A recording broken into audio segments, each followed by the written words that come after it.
கேர்ஃபுல்லா இருப்பாங்க. ஏன்னா ரொம்ப கஷ்டமான ஒரு புத்தகம்னு சொல்லிட்டு படிக்கிறதுக்கு முன்னாடி அவங்களுக்கு மனதுல அந்த ஒரு விஷயம் தோணும். சோ அப்படிப்பட்ட ஒரு புத்தகம் தான். உதாரணத்திற்கு கிரேக்க பாடம் அப்படின்னு சொன்னாலே சில மாணவர்களுக்கு பிடிக்கவே பிடிக்காது. எபிரேய பாஷை படிக்க போறோம்னு சொன்னாலே பிடிக்காது. அதே மாதிரிதான். சோ இது கொஞ்சம் கஷ்டமானது அப்படின்னு சொல்லுவாங்க. ஆனா கர்த்தர் நமக்கு உதவி செய்வார். சொன்னது மாதிரி தேவனுடைய உதவி இல்லாம நாம எதையும் கற்றுக்கொள்ள முடியாது. நாம கற்றுக்கொள்ள போகிற இந்த பாடத்தை நீங்க என்ன செய்யணும்னு சொன்னா, ஒவ்வொரு நாளும் ஜெபத்தோடும் மனத்தாழ்மையோடும் நீங்க அமர்ந்திருக்கும் பொழுது நிச்சயமா கர்த்தர் உங்களோடு கூட இடைபெறுவார். சோ ஒரு சில விஷயங்களை மாத்திரம் நான் சொல்லி நம்முடைய சப்ஜெக்டுக்குள்ளாடி போக விரும்புறேன். ஆக்சுவலி கொடுக்கப்பட்டிருக்கிற டைம்ல நிச்சயமா ரொம்ப டீட்டெயில்டா வசனம் பை வசனமா என்ன செய்ய முடியாதுன்னா கவர் பண்ண முடியாது. ஆனா தேவையானது மற்றும் முக்கியமான எல்லாவற்றையுமே என்ன செய்ய போறோம்னு சொன்னா நிச்சயமா நாம கவர் பண்ணுவோம். எது தேவையோ ஓவர் வியூவா உங்களுக்கு எல்லாமே கண்டிப்பா இந்த கிளாஸ்ல கிடைக்கும் நான் நம்புறேன். ஸோ எனக்காகவும் ஜெபித்துக் கொள்ளுங்க. ஆயத்தம் செய்யும் பொழுது உங்களுக்கும் வேண்டிய எல்லாவற்றையும் நான் கொடுக்க விரும்புகிறேன். இன்னொரு விஷயம் என்னன்னா, உங்க கையில இருக்கிற நோட்ஸை நீங்க என்ன செய்யுங்கன்னா தனிப்பட்ட நேரங்களில நீங்க அதை வாசிக்கும்படி தயவா கேட்டுக்கொள்கிறேன். இப்ப நான் இங்க என்ன கவர் பண்ண போறேனோ நிறைய விஷயங்கள் நோட்ல இருக்கலாம், சில நேரத்துல நிறைய விஷயங்கள் அதுல இருக்காது. ஏன்னா நான் ப்ரிப்பேர் பண்ணிட்டு வரனால நான் கர்த்தர் என்னோட கூட நடத்துற விதங்கள்ல நான் என்ன செய்வேன்னா பேசுவேன். உங்களால முடியும்னு சொன்னா நீங்க இப்பவே ரன்னிங் நோட்ஸ் எடுத்துக்கலாம். இல்லாத பட்சத்துல நீங்க இந்த வீடியோவை மறுபடியும் கேட்டு நீங்க தயவு செய்து என்ன செய்யுங்க பயன் பெற்றுக் கொள்ளும்படி நான் தயவாய் கேட்டுக்கொள்கிறேன். ஆனா இங்க இப்போ முதல் சாப்டர் நாம கவர் பண்றோம்னா நீங்க அந்த முதல் சாப்டர் அந்த நோட்ல இருக்கிறத நீங்க படிக்கணும்னு சொல்லி நான் வேண்டிக்கொள்றேன். இன்னொரு விஷயம் என்னன்னா, நம்ம கிளாஸ் படிச்சு முடிக்கிறதுக்கு முன்னாடியே முடிஞ்ச அளவுக்கு எவ்வளவு முறை இந்த 2 புத்தகங்களை வாசிக்க முடியுமோ தயவு செய்து வாசிங்க. இது ஒரு அசைன்மெண்ட் மாதிரி நீங்க நினைச்சுக்கோங்க. கண்டிப்பா படிக்கணும். இப்போ ஒரு கேள்வி வரும், எப்படி படிக்கணும்? நிறைய பேர் ஒரு 5 வசனம் படிப்பீங்க, ஒரு அதிகாரம் படிப்பீங்க. ஆனா சரியா நீங்க புரிந்து கொள்ளணும்னு சொன்னா முடிஞ்ச அளவுக்கு ஒரு 2 மணி நேரம் ஒரேடியா நீங்க ஒதுக்குனீங்கன்னா 1ஆம் அதிகாரத்திலிருந்து கடைசி வரைக்கும் நீங்க விடாம படிக்கணும். அதுதான் ஒரு நல்ல ஒரு அண்டர்ஸ்டாண்டிங் கிடைக்கும். எந்த புத்தகமா இருந்தாலும் அதுதான் ஒரு முறை. நமக்கு நேரத்துல முடியறது இல்லை, அதனால 5, 10 ஒரு அதிகாரமா படிச்சு நாம முடிச்சுக்கிறோம். சோ இதை ஒரு பழக்கமா நீங்க வச்சுக்கோங்க. எப்படி வேணுமானாலும் படிங்க. ஆனா வீக்கெண்ட்ஸ்ல முடிஞ்ச அளவுக்கு ஒரு சிட்டிங்ல ஃபுல்லா படிக்கிற மாதிரி ஒரு நேரத்தை நீங்க ஒதுக்கும்படி நான் கேட்டுக்கொள்கிறேன். ஓகே, இப்போ ஒரு கேள்வியோட கூட நான் இந்த புக்கை தொடங்க விரும்புறேன். வேதாகமத்துல எத்தனை தானியேல் என்கிற பெயர்ல இருக்கிற எத்தனை பேர் உங்களுக்கு தெரியும்? ஞாபகம் இருக்கிறதா? யாராவது பதில் சொல்ல முடியுமா? இருக்குதா இல்லையா?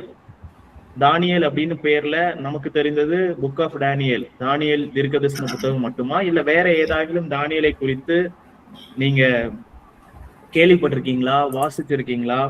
ஏதாவது இருந்தா நீங்க தயவு செய்து சொல்லலாமே. நேரம் குறைவா இருக்கு, வேகமா பதில் கொடுக்கணும்.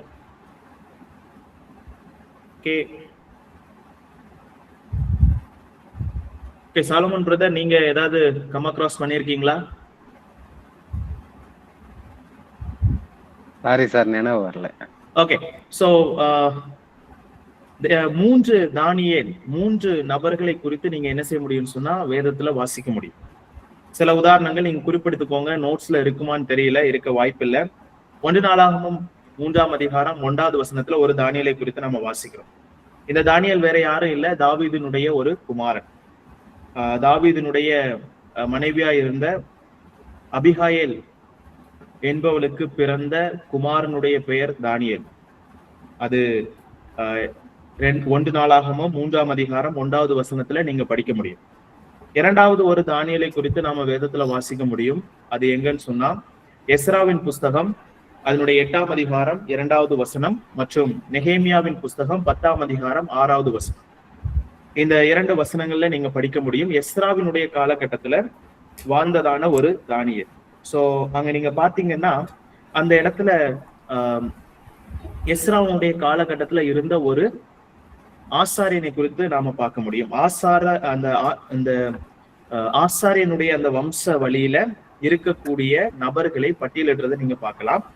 நீங்க எஸ்ரா 8ஆம் அதிகாரத்தை படிச்சு பாத்தீங்கன்னா அங்க எழுத்தாளர் என்ன செய்யறாங்கன்னா ஆசாரிய வழி முறைமையில வரக்கூடிய வம்சத்தையும் ராஜ குல வம்சத்துல வரக்கூடியவர்களையும் 2ஐயும் சேர்த்து மென்ஷன் பண்றதை நீங்க பார்க்க முடியும். அதுல ஒரு சிறந்த உதாரணம் அப்படின்னு பாத்தீங்கன்னா தானியேல் எஸ்ரா 8ஆம் அதிகாரம் 2வது வசனத்துல நீங்க அங்க யாரை குறித்து வாசிக்கலாம்னா 2 பேரை நாம வாசிக்க முடியும். பினேகாஸ், இத்தாமார் அப்படின்னு சொல்லக்கூடிய 2 பேர். இவங்க வேற யாரும் இல்ல, ஆரோனுடைய 2 குமாரர்கள். அதுல இத்தாமார் அவருக்கு பிறந்த ஒரு குமாரனுடைய பெயரும் தானியேல். ஆக இந்த 2 தானியேலை குறித்து வேதாகமத்துல நாம வாசிப்பது உண்டு. 3வதாக நாம பார்க்க போற இந்த புத்தகம் தானியேல் தீர்க்க தரிசன புத்தகம். இந்த தானியேலை குறித்து நாம் அடிக்கடி சிந்திப்பதுண்டு, அநேக இடங்கள்ல பேசப்படுவதுண்டு. ஆக 3 தானியேலை குறித்து வேதாகமத்திலே நாம் திட்டவட்டமாக நேரடியாக வேதவசனம் நமக்கு காண்பிக்கிறதை நீங்க பார்க்க முடியும். நீங்க தானியேலை குறித்து இந்த புத்தகத்துல மட்டும் இல்ல, மற்ற புத்தகங்களிலும் தானியேலை குறித்து எழுதப்பட்டிருக்கிறத நீங்க பார்க்கலாம். குறிப்பா எங்கன்னா எசேக்கியேல் தீர்க்கதரிசன புத்தகத்திலே 14ஆம் அதிகாரம் அதனுடைய 14வது வசனம், 20வது வசனம், அதுக்கப்புறம் 28ஆம் அதிகாரம் 3வது வசனம்.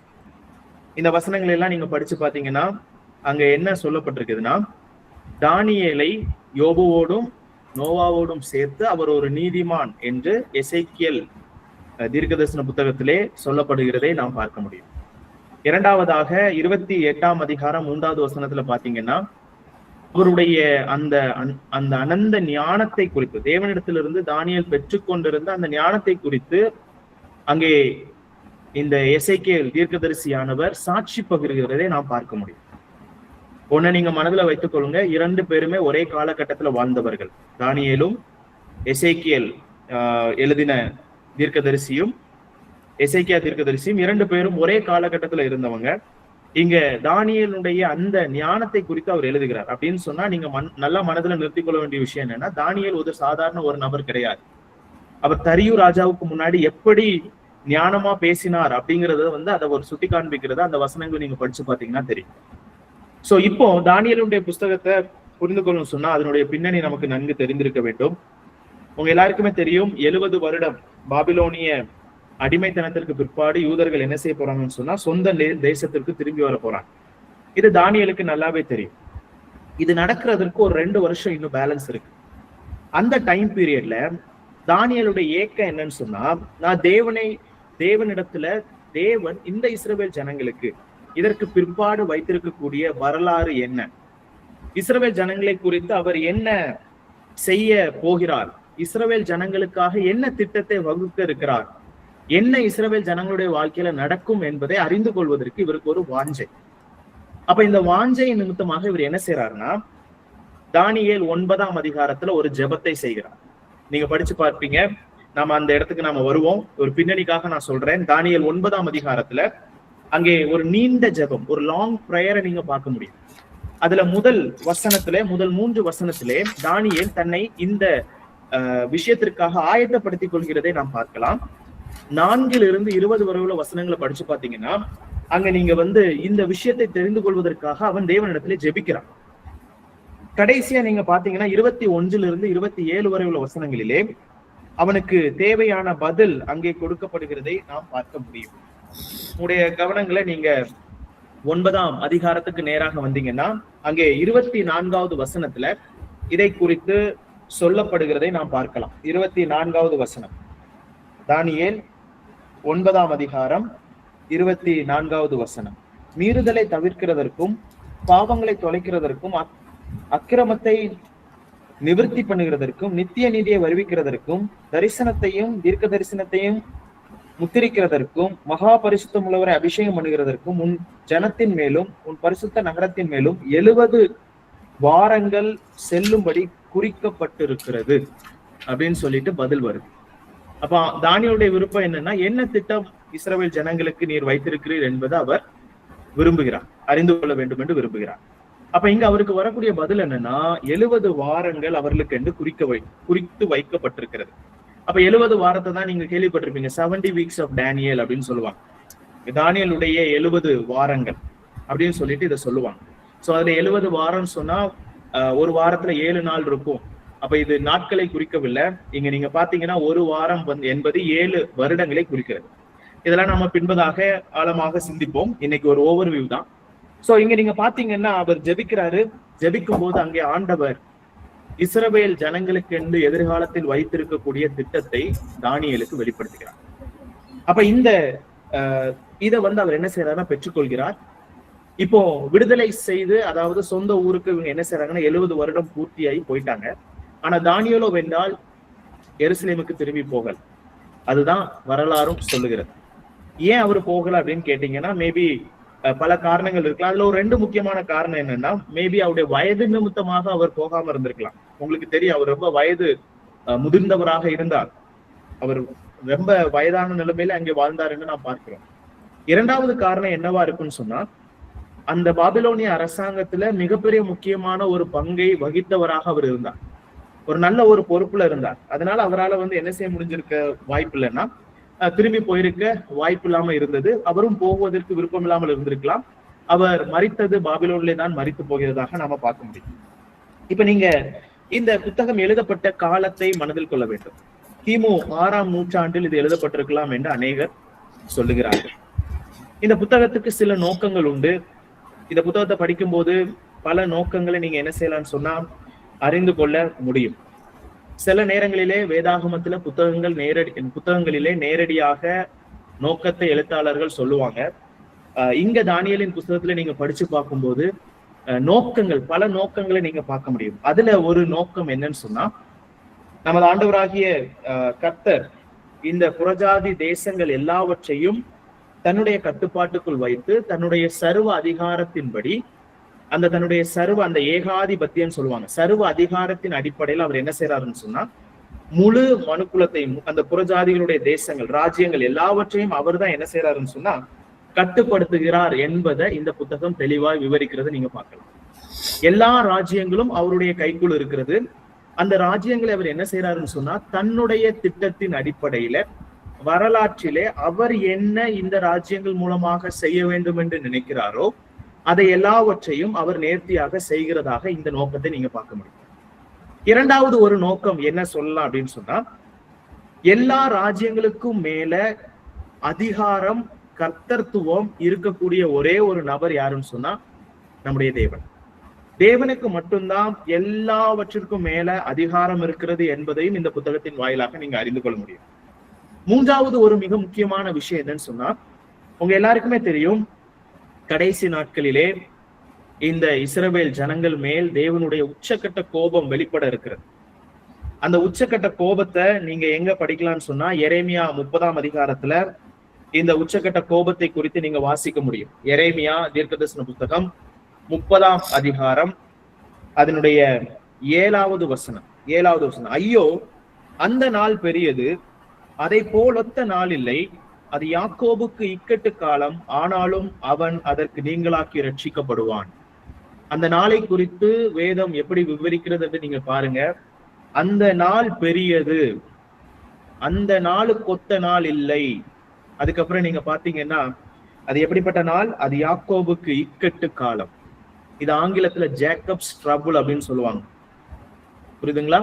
இந்த காலம் இது என்ன காலம் அப்படின்னு சொன்னா, தேவனுடைய உச்சக்கட்ட அந்த கோபம் வெளிப்பட போகிற அந்த டைமை இது வெளிப்படுத்துகிறது.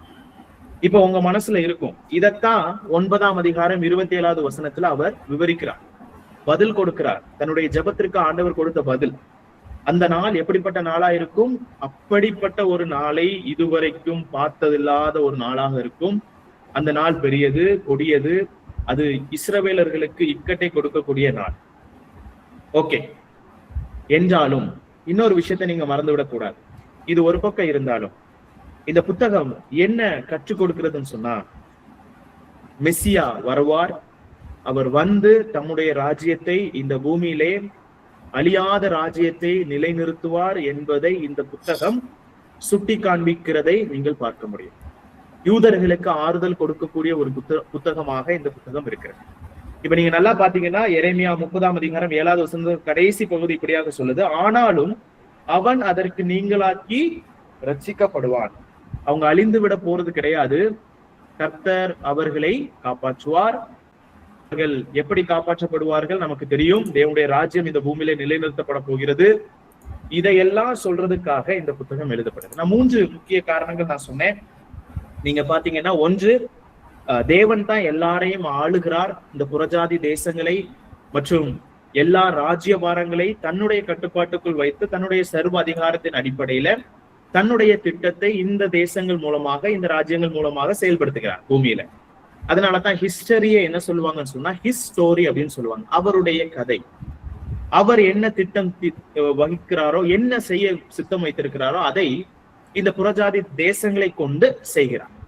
இரண்டாவதாக நாம பார்த்ததுன்னு சொன்னா எல்லா ராஜ்யங்களுக்கும் மேல், எல்லாருக்கும் மேலான அதிகாரத்தை படைத்திருக்கிறவர், கொண்டிருக்கிறவர் கர்த்தர் ஒருவரே.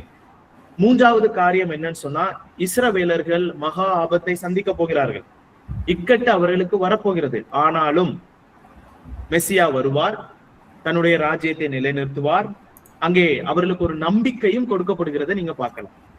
கஷ்டமா இருந்தாலும், அது ரொம்ப கடினமான சூழ்நிலையா இருந்தாலும் அவர்களுக்கு ஒரு நம்பிக்கை கொடுக்கப்படுகிறதை நீங்க என்ன செய்ய முடியும்னா பார்க்க முடியும். அப்ப இங்க நீங்க இந்த மூணாவது நோக்கத்துல ஒரு சில விஷயங்களை நீங்க புரிந்து கொள்ளணும். ராஜ்யம், அவர் தம்முடைய ராஜ்யத்தை நிலைநிறுத்துவார். உங்க எல்லாருக்குமே தெரியும், கர்த்தர் தம்முடைய ராஜ்யத்தை நிறுவுவதற்கு அவர் விருப்பம் கொண்டார். ஆதியாகமத்தை நீங்க படிச்சீங்கன்னு சொன்னா ஆதியாகமத்தினுடைய மைய கருத்து, தீம் என்ன அப்படின்னு சொல்லி கேட்டீங்கன்னா, தம்முடைய ராஜ்யத்தை இந்த பூமியிலே நிலைநிறுத்துவது அவருடைய திட்டமாக இருந்தது. ஆனால் அதை நடக்காதபடிக்கு தடுத்து போட்டது பாவம். சோ அப்படியே நீங்க பாத்தீங்கன்னு சொன்னா தேவனுடைய ராஜ்யத்தை குறித்து வேதாகமத்துல படிப்படியாக திட்டவட்டமாக தேவன் தீர்க்கதரிசிகளுக்கும் அங்க இருக்கக்கூடிய எழுத்தாளர்களுக்கு விவரிக்கிறத நீங்க பார்க்க முடியும் கொஞ்சம் கொஞ்சமா.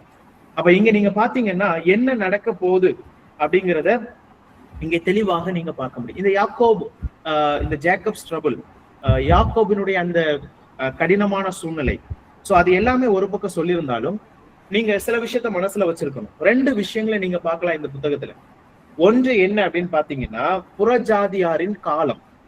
புறஜாதியாரின் காலம் அப்படின்னா என்னன்னா கிமு 606 இருந்து, அதாவது புறஜாதியாருடைய காலம். ரெண்டு விஷயங்களை நீங்க பார்க்கலாம் இந்த புத்தகத்துல. நீங்க பொதுவா இந்த புத்தகத்துல மட்டும் இல்ல, மொத்தமா பைபிள படிக்கும் போது ரெண்டு விஷயங்களை நீங்க பார்க்க முடியும். என்னெல்லாம் சொன்னா, ஒன்று புறஜாதியாரின் காலம் அப்படின்னு சொல்லலாம். அதனுடைய டைம் பீரியட் எப்படின்னா கிமு 606 இருந்து அங்கே அர்மகதோன் யுத்தம் அப்படின்னு சொல்லிட்டு ஒரு யுத்தத்தை நாம வெளிப்படுத்தின விஷயத்துல படிக்கிறோம். அது வரைக்கும், அல்லது இன்னொரு விதமா சொல்லணும்னு சொன்னா நம்ம ஆண்டவராகிய இயேசு கிறிஸ்துவினுடைய வருகை வரைக்கும் அப்படின்னு சொல்லலாம். இதுதான் புறஜாதிகளின் காலம், டைம்ஸ் ஆஃப் ஜென்டைல் அப்படின்னு சொல்லுவாங்க. ரெண்டாவது காலம் என்னன்னு சொன்னா அந்த புறஜாதியாரின் நிறைவு காலம்னு சொல்லுவாங்க, ஃபுல்ஃபில்மெண்ட் ஆஃப் ஜென்டைல் அப்படின்னு சொல்லுவாங்க, ஃபுல்ஃபில்மெண்ட் ஆஃப் ஜென்டைல். இப்ப இந்த புறஜாதியாருடைய நிறைவு காலம் என்ன அப்படின்னு பாத்தீங்கன்னா பெந்தெகோஸ்தே நாள்ல இருந்து ஆண்டவராகிய இயேசு கிறிஸ்து சபைக்காக அங்கே மத்திய வானத்திலே வந்து சபையை எடுத்துக்கொள்ளக்கூடிய அந்த டைம் வரைக்கும் என்ன சொல்லுவாங்கன்னு சொன்னா புறஜாதியாரின் நிறைவு காலம்னு சொல்லுவாங்க. அப்போ வேதத்தை படிக்கும்போது இந்த ரெண்டு காலத்தை நீங்க பார்க்க முடியும். இப்ப இந்த ரெண்டு காலத்துல கம்பேர் பண்ணி பாத்தீங்கன்னா ஃபர்ஸ்ட் காலம் வந்து ரொம்ப பெருசு, புறஜாதியாரின் காலம் ரொம்ப பெருசு, லாங் டைம். இந்த ரெண்டையும் கம்பேர் பண்ணும்போது இப்ப இங்க நீங்க பாத்தீங்கன்னா இந்த புறஜாதியாருடைய காலத்துல பல ராஜ்யங்கள் வர்றதை நீங்க பார்க்கலாம். பல ராஜ்யங்கள் வந்து போகுது, மற்ற ராஜ்யம் புதிதா வருது போகுது, அடுத்தடுத்த ராஜ்யங்கள் வர்றதை நீங்க பார்க்கலாம். அப்ப புறஜாதிகளுடைய காலமாக இது இருக்கு. அப்ப நீங்க இதுல நீங்க பாத்தீங்கன்னா எந்தெந்த ராஜ்யங்கள் இருந்தது, எந்தெந்த ராஜ்யங்கள் இருக்கும் என்பதை தீர்க்க தரிசனமாக இந்த புத்தகத்திலையும் சரி வேதத்திலையும் சரி இந்த புறஜாதியாருடைய காலகட்டத்துல என்னென்ன இருக்குன்னு சொல்லிட்டு, எந்தெந்த ராஜ்யங்கள் இருக்குன்னு சொல்லிட்டு கரெக்டா கிமு 606 இருந்து அங்கே அர்மகதன் வார் வரைக்கும் என்னெல்லாம் இருக்கும், அல்லது கிறிஸ்துவனுடைய வருகை வரைக்கும் என்னெல்லாம் இருக்கும் இருக்கிறத பற்றி நீங்க பார்க்க முடியும். ரெண்டாவது காலம் இந்த புறஜாதியனுடைய நிறைவு காலம். இந்த முதல் காலத்தை காட்டிலும் ஒரு சிறிய, அதாவது அதை கம்பேர் பண்ணும்போது இது ஒரு சின்ன காலம் அப்படின்னு சொல்லலாம், இந்த ரெண்டையும் கம்பேர் பண்ணும்போது. அப்ப இந்த காலத்தை நீங்க பாத்தீங்கன்னு சொன்னா இந்த காலத்துல நீங்க நடக்கக்கூடிய சம்பவத்தை எங்க வாசிக்கலாம், ரோமர் 11ஆம் அதிகாரத்துல நீங்க படிக்க முடியும். இந்த ரெண்டுக்குமே உங்களுக்கு ரெஃபரன்ஸ் வேணும்னா இந்த டைம்ஸ் ஆஃப் ஜென்டைல் புறஜாதியினுடைய காலத்திற்கு லூக்கா எழுதின சுவிசேஷம் 21ஆம் அதிகாரத்துல நீங்க பார்க்க முடியும். இந்த 21ஆம் அதிகாரத்துல என்னெல்லாம் சொல்லப்பட்டிருக்குன்னு சொன்னா கிபி 70 வந்து ஆலயம் இடிக்கப்பட்டதையும் அந்த நடந்த அந்த நிகழ்வையும் கடைசி காலத்துல என்ன நடக்குங்கிறதையும் சேர்த்து அங்க விவரிக்கப்படுறதை நீங்க படிச்சு பார்க்கலாம். சோ அது எதை விவரிக்குதுன்னு சொன்னா இந்த டைம்ஸ் ஆஃப் ஜென்டைல், அதாவது புறஜாதியின் காலத்தை குறிக்குது. ரெண்டாவது ஃபுல்ஃபில்மெண்ட் ஆஃப் ஜென்டைல், புறஜாதியோட நிறைவு காலம் எதை குறிக்குதுன்னு சொன்னா, நீ நல்லா படிச்சு பாத்தீங்கன்னா ரோமர் 11ஆம் அதிகாரத்துல இதை குறித்து சொல்லப்படுகிறதை நீங்க பார்க்க முடியும். என்ன ரோமர் 11 படிக்கிறது நீங்க பார்க்கலாம்னா, இஸ்ரவேல் ஜனங்களுக்கு தேவன் வைத்திருக்கிற திட்டம் அவர் என்ன செய்யல, முடித்திடல. இன்னைக்கு சிலர் தவறா போதிக்கிறாங்க, இஸ்ரவேலுடைய தொடர்ச்சி தான் திருச்சபைன்னு சொல்லிட்டு. இல்லவே இல்லை, இஸ்ரவேலுடைய தொடர்ச்சி திருச்சபை கிடையாது. அங்க நீங்க நல்லா படிச்சு பாத்தீங்கன்னா இஸ்ரவேலர்கள் மெஸ்ஸியாவை நிராகரித்தார்கள். ஆக புறஜாதிகளாகிய நமக்கு மெஸ்ஸியாவை, இயேசு கிறிஸ்துவை அறிந்து கொள்ளக்கூடிய பாக்கியம் நமக்கு கிடைத்தது, சுவிசேஷம் நமக்கு வந்தது. அதை முடிச்ச உடனே மூணாவது அங்க நீங்க பாத்தீங்கன்னு சொன்னா, அங்கே இந்த புறஜாதிகளுக்கான காலம் ஒரு நாள் என்ன செய்யும், நிறைவடையும். அதுக்கப்புறம் என்ன சொல்றாருன்னு சொன்னா, இஸ்ரவேலருக்கான காலத்தையும் திட்டத்தையும் ஆண்டவர் மறுபடியும் தொடருவார். கடைசியா நீங்க என்ன சொல்லி முடிக்கிறாருன்னா, இஸ்ரவேலர்கள் எல்லாரும் ரட்சிக்கப்படுவார்கள் சொல்றாரு. உங்களுக்கு இந்த ஆர்டர் உங்களுக்கு புரிஞ்சிருக்குன்னு நினைக்கிறேன். அப்ப இப்ப நல்லா புரியணும், அதே இடத்துலதான் சொல்லியிருக்கு ஆண்டவருடைய அழைப்பு மாறாதவைகளே அப்படின்னு சொல்லியிருக்கு. ஆண்டவர் இஸ்ரவேலர்களை தெரிந்து கொண்டிருக்கிறாரு. அவர்கள் மகா கொடிய உபத்திரவத்தை சந்திக்க போறதுல எந்த மாற்று கருத்து இல்லை. ஆனா மெஸ்ஸியா அவர்களை கைவிடல. அதுதான் அவர் சொல்லிட்டு இருக்கிறார். அப்ப இந்த புத்தகத்துல ஒரு மிக முக்கியமான நோக்கம் என்னன்னு சொன்னா, இந்த மக்கள் கடின சூழ்நிலையை கடந்து சென்றாலும் அவர்களை ஆறுதல் படுத்தவும், அவர்களுக்கு ஒரு நம்பிக்கை கொடுக்கவும், அவர்களுக்கு ஒரு நல்ல ஒரு உற்சாகத்தை ஊட்டவும் இந்த புத்தகம் எழுதப்பட்டிருக்கு. கொஞ்சம் யோசித்து பாருங்களேன், ஹியூமன்லி உங்களுக்கு இப்படி ஒரு மகா கொடிய நாள் வரப்போகுதுன்னு சொல்லிட்டு நான் தீர்க்க தரிசனம் சொல்றேன்னு வைங்களேன். உங்களுக்கு ஒரு வாரத்துல உங்களுக்கு பல பிரச்சனைகள் இந்த மாதிரி நடக்க போகுதுன்னு சொன்னா நீங்க எப்படி இருப்பீங்க? எவ்வளவு கஷ்டமா இருக்கும்.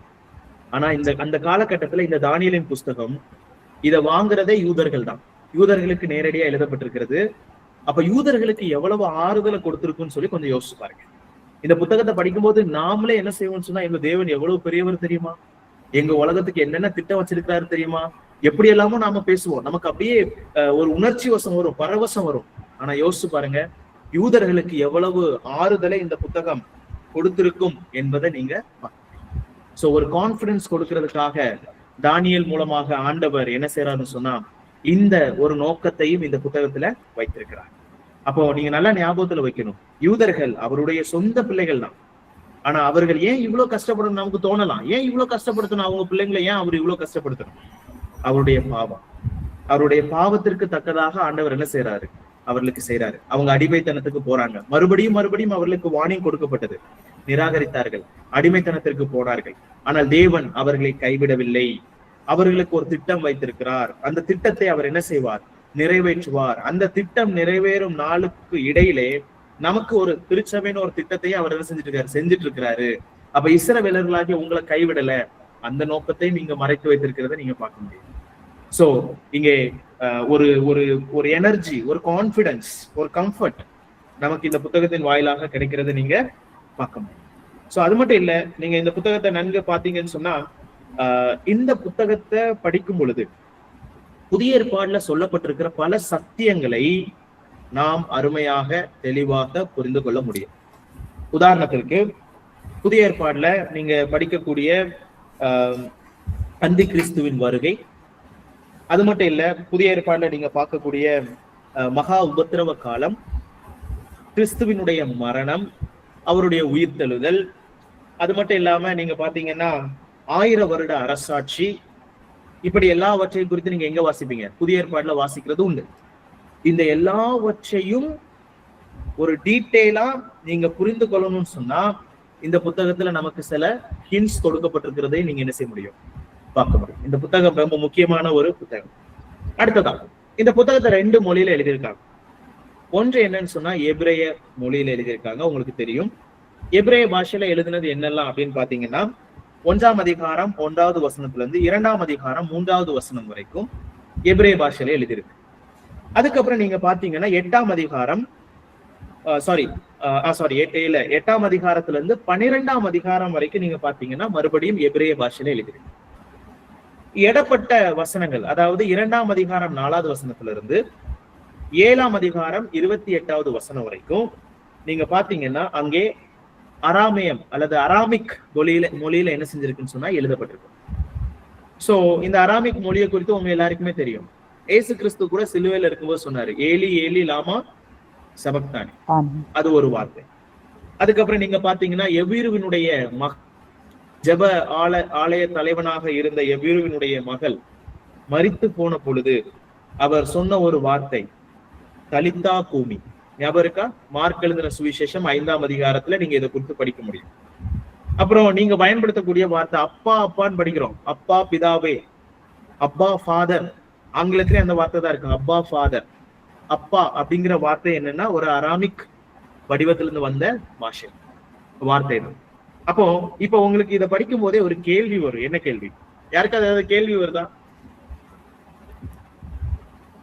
யார் எழுதியிருப்பா அப்படின்னு சொல்லி வெவ்வேறு ஆட்கள் வெவ்வேறு ஏன் 2 மொழியில எழுதுரு?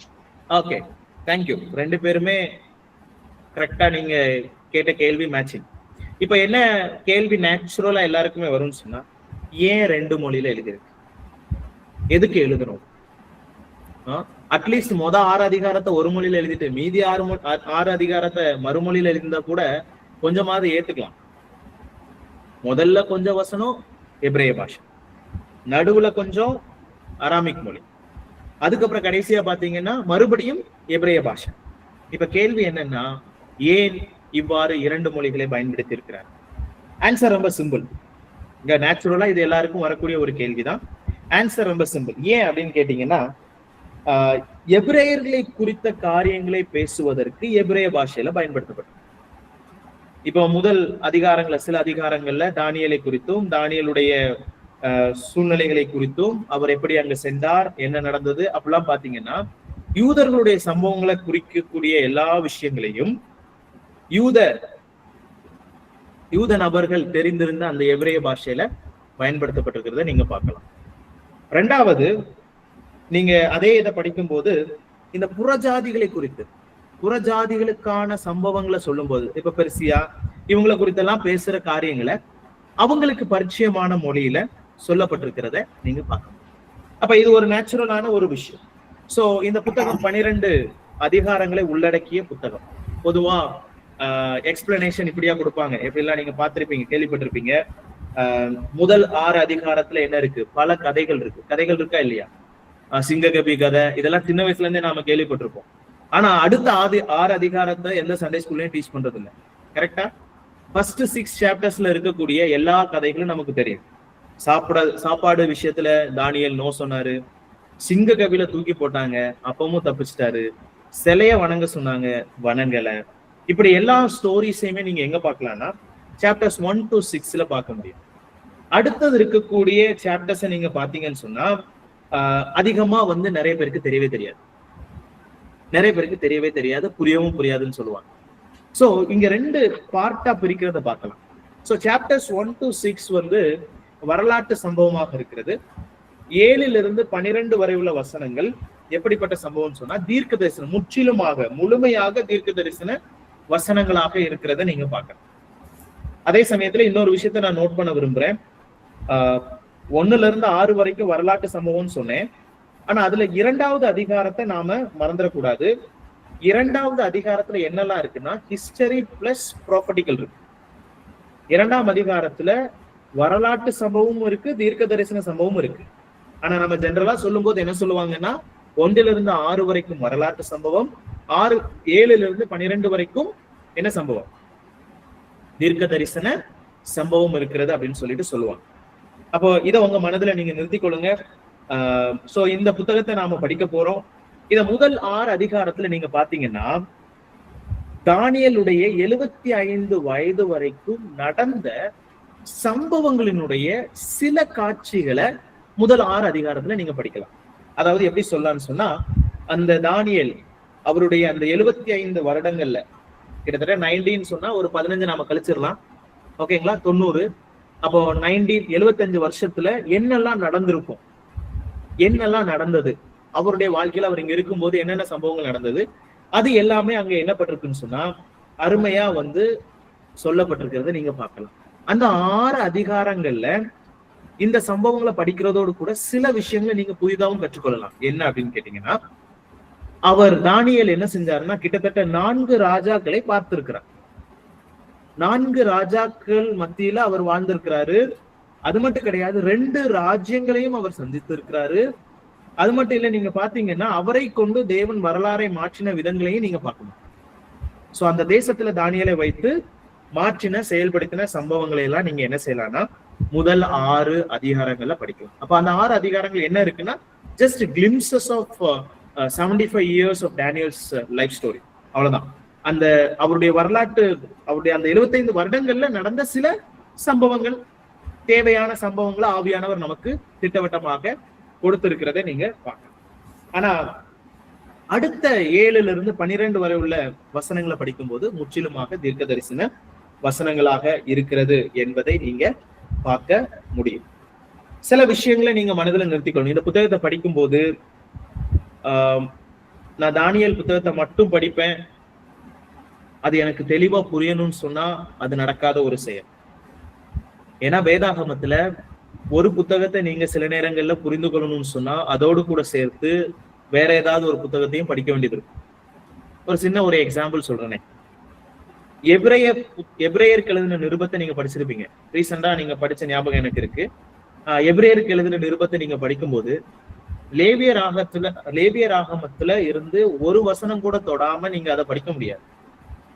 லேவியர் ஆகமத்தை நீங்க சரியா புரிந்து கொண்டாதான் பழைய ஏற்பாட்டினுடைய அந்த சடங்காச்சாரங்கள், பலி செலுத்தும் விதங்கள், எப்படி கர்த்தரை நாம் நெருங்க வேண்டும், ஆலயத்துக்குள்ள போகும்போது எப்படி இருக்கணும், ஆசரிப்பு கூடாரத்துல போகும்போது தங்களை எப்படி சுத்திகரித்துக் கொள்ளணும், இந்த முறைமைகள் எல்லாம் தெரியாம எபிரேய புத்தகத்தை புரிந்து கொள்வது என்பது கடினமான விஷயம். ஓகேங்களா? சோ அதே மாதிரிதான் தானியேலை நாம புரிந்து கொள்ளணும்னு சொன்னா என்ன புத்தகம் அவசியம்? வெளிப்படுத்தின விசேஷம். ஓகே, வெளிப்படுத்தின விசேஷம் ரொம்ப ரொம்ப முக்கியம்.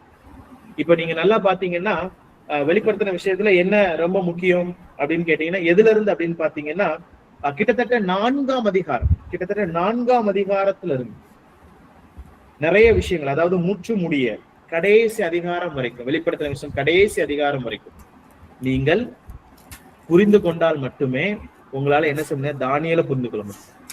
அப்போ இப்ப நீங்க நல்லா படிச்சு பாத்தீங்கன்னா நீங்க இப்ப வெளிப்படுத்தின விசேஷம் படிக்கணும்னு சொன்னா தானியேல் இல்லாம படிக்க முடியாது.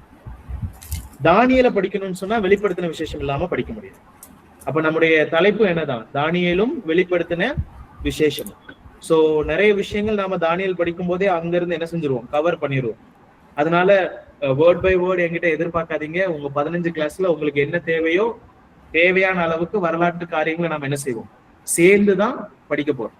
ஓகேங்களா? சோ உங்களுக்கு நோட்ஸ் கொடுக்கப்படும், வெளிப்படுத்தின விஷயத்தில் தனியாக நோட்டு கொடுக்கப்படும். நீங்க நேரம் கிடைக்கும் பொழுது படித்து அதுல இருந்து நீங்க என்ன செய்யுங்க, இன்னும் ஆழமாக கற்றுக்கொள்ள முடியும். சில விஷயங்களை, சில ஒப்புமைகளை இந்த புத்தகத்துல நீங்க பார்க்க முடியும். தானியேலுக்கும் வெளிப்படுத்தின விசேஷத்துக்கும் சில ஒப்புமைகளை நீங்க நிச்சயமா பார்க்க முடியும். ஒப்புமைனா என்னங்க? சிமிலாரிட்டிஸ்.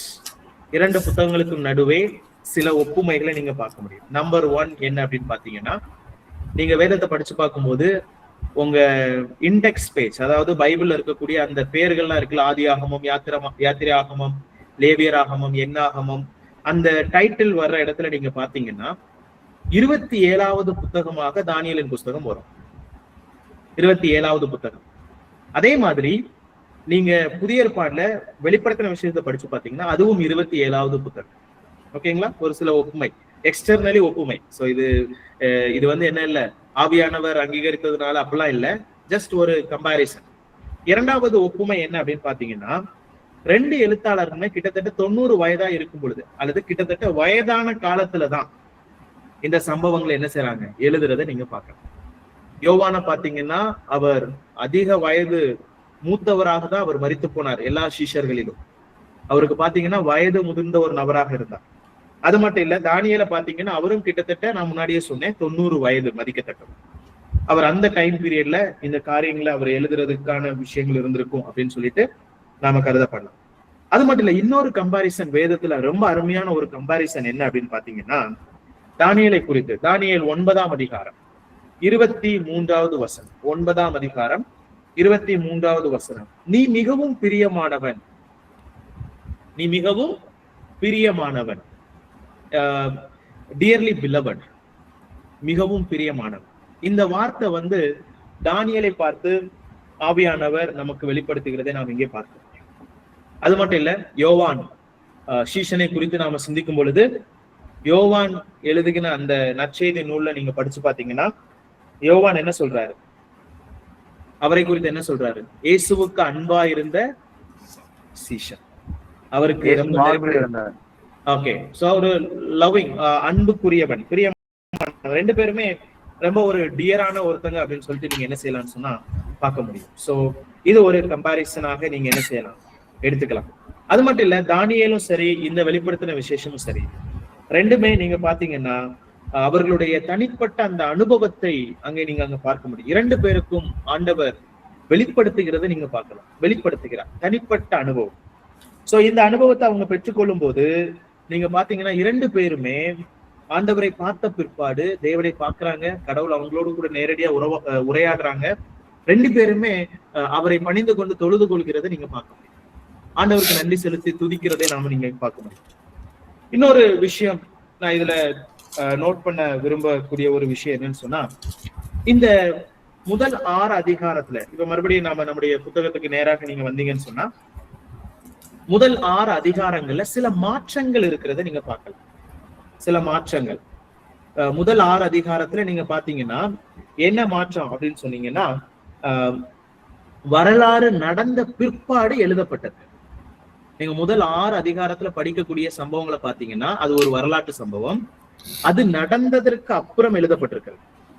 ஆனா 7 - 12 வரை உள்ள அதிகாரங்களை படிக்கும் போது அது தீர்க்க தரிசனம், அதாவது நடக்க போவதற்கு முன்பதாகவே எழுதப்பட்டிருக்கு. இப்ப நல்லா கவனிச்சு பாத்தீங்கன்னா, க்ளோஸா படிச்சு பார்க்கும்போது ஃபர்ஸ்ட் ஹாஃப் நடந்து நீங்க பாத்தீங்கன்னா அது என்னது, ஒரு விஷயம் நடக்குது, அந்த சம்பவத்தை நீங்க எப்படி நமக்கு ஆண்டவர் எழுதி வைத்திருக்கிறாருன்னு சொன்னா, அந்த ஃபர்ஸ்ட் ஹாஃப் அந்த வரலாற்றை அந்த சம்பவத்தை அப்படியே நமக்கு கொடுக்கிறாரு. இங்க நடக்க போறது முன்பதாகவே எழுதி வைக்கிறத நீங்க பார்க்கலாம். ஓகேங்களா? சோ இந்த ஒரு விஷயத்த நீங்க நல்லா நோட் பண்ணிக்க வேண்டியது ரொம்ப ரொம்ப அவசியம். ஒன்று நீங்க பாத்தீங்கன்னா வரலாறு நடந்ததுக்கு அப்புறம், இன்னொன்னு என்னது, நடக்க போறதற்கு முன்பதாகவே எழுதப்பட்டிருக்கிறத நீங்க பார்க்க முடியும். அப்போ இது ஒரு மிகப்பெரிய ஒரு அற்புதம், அதான் உண்மை. இது ஒரு மிகப்பெரிய அற்புதம். யாராலையும் என்ன செய்ய முடியாதுன்னா நடக்கிறதுக்கு முன்னாடி எழுத முடியாது. ஓகேங்களா? சோ இது ஆண்டவர் எவ்வளவு அருமையா எழுத்தாளரை ஆண்டு கொண்டு காரியங்களை செய்திருக்கிறார் என்பதுல எந்த சந்தேகமும் இல்லை.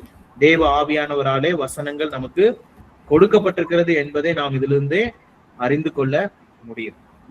சோ இதுல முக்கியமான திறவுகோல் வசனம் அப்படின்னு சொன்னா, திறவுகோல் வசனம் 4ஆம் அதிகாரம், தானியேலின் புஸ்தகம் 4ஆம் அதிகாரம், அதனுடைய 17வது வசனம். தானியேலின் புஸ்தகம் 4ஆம் அதிகாரம் 17வது வசனம்.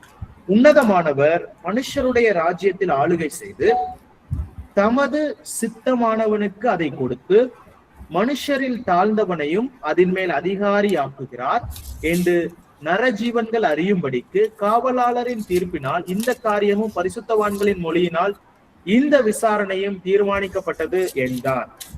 இங்க 17வது வசனம். அப்புறம் 25வது வசனம். 25வது வசனம், உன்னதமானவருடைய மாணவர் மனுஷருடைய ராஜ்யத்தில் ஆளுகை செய்து. ஓகேங்களா? இங்கேயும் அந்த வார்த்தையை நீங்க ரிப்பீட் ஆகிறத பார்க்கலாம். உன்னதமானவர் மனுஷருடைய ராஜ்யத்தில் ஆளுகை செய்து. 3வது வசனம் நீங்க பாத்தீங்கன்னா 33வது வசனம். 33வது வசனம், 3வது ஆதாரம், 33வது வசனம். அந்நேரமே இந்த வார்த்தை நேபுகாத்நேச்சருக்கு நிறைவேறிற்று. அவன் மனுஷர் நின்று தள்ளப்பட்டான், மாடுகளைப் போல புல்லை மேய்ந்தான்.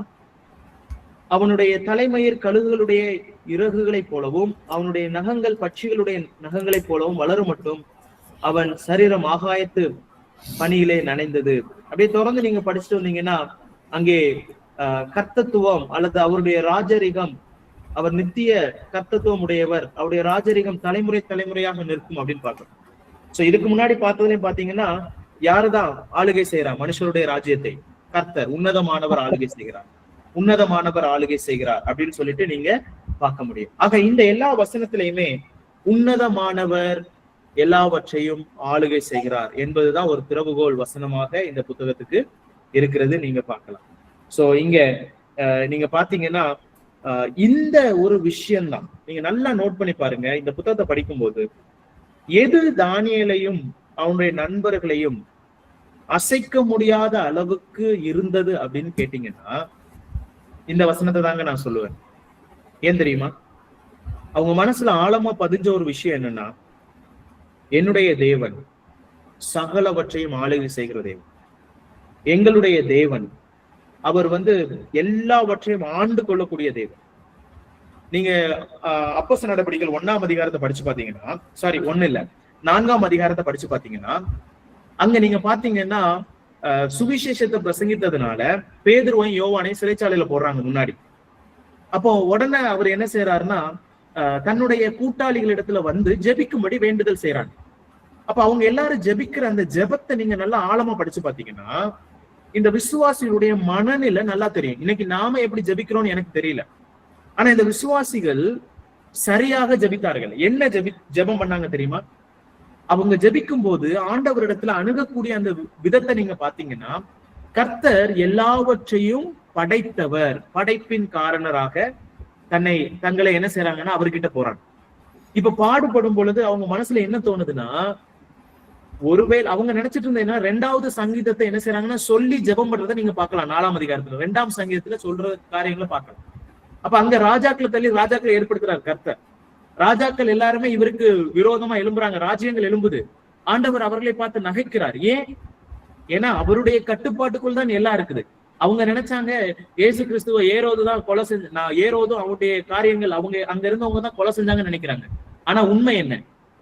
எல்லாவற்றையும் திட்டமிட்டு வைத்து மறிக்கும்படியே, மரணத்தை ருசி பார்க்கும்படியே கிறிஸ்துவானவர் பூமியில வந்தார்.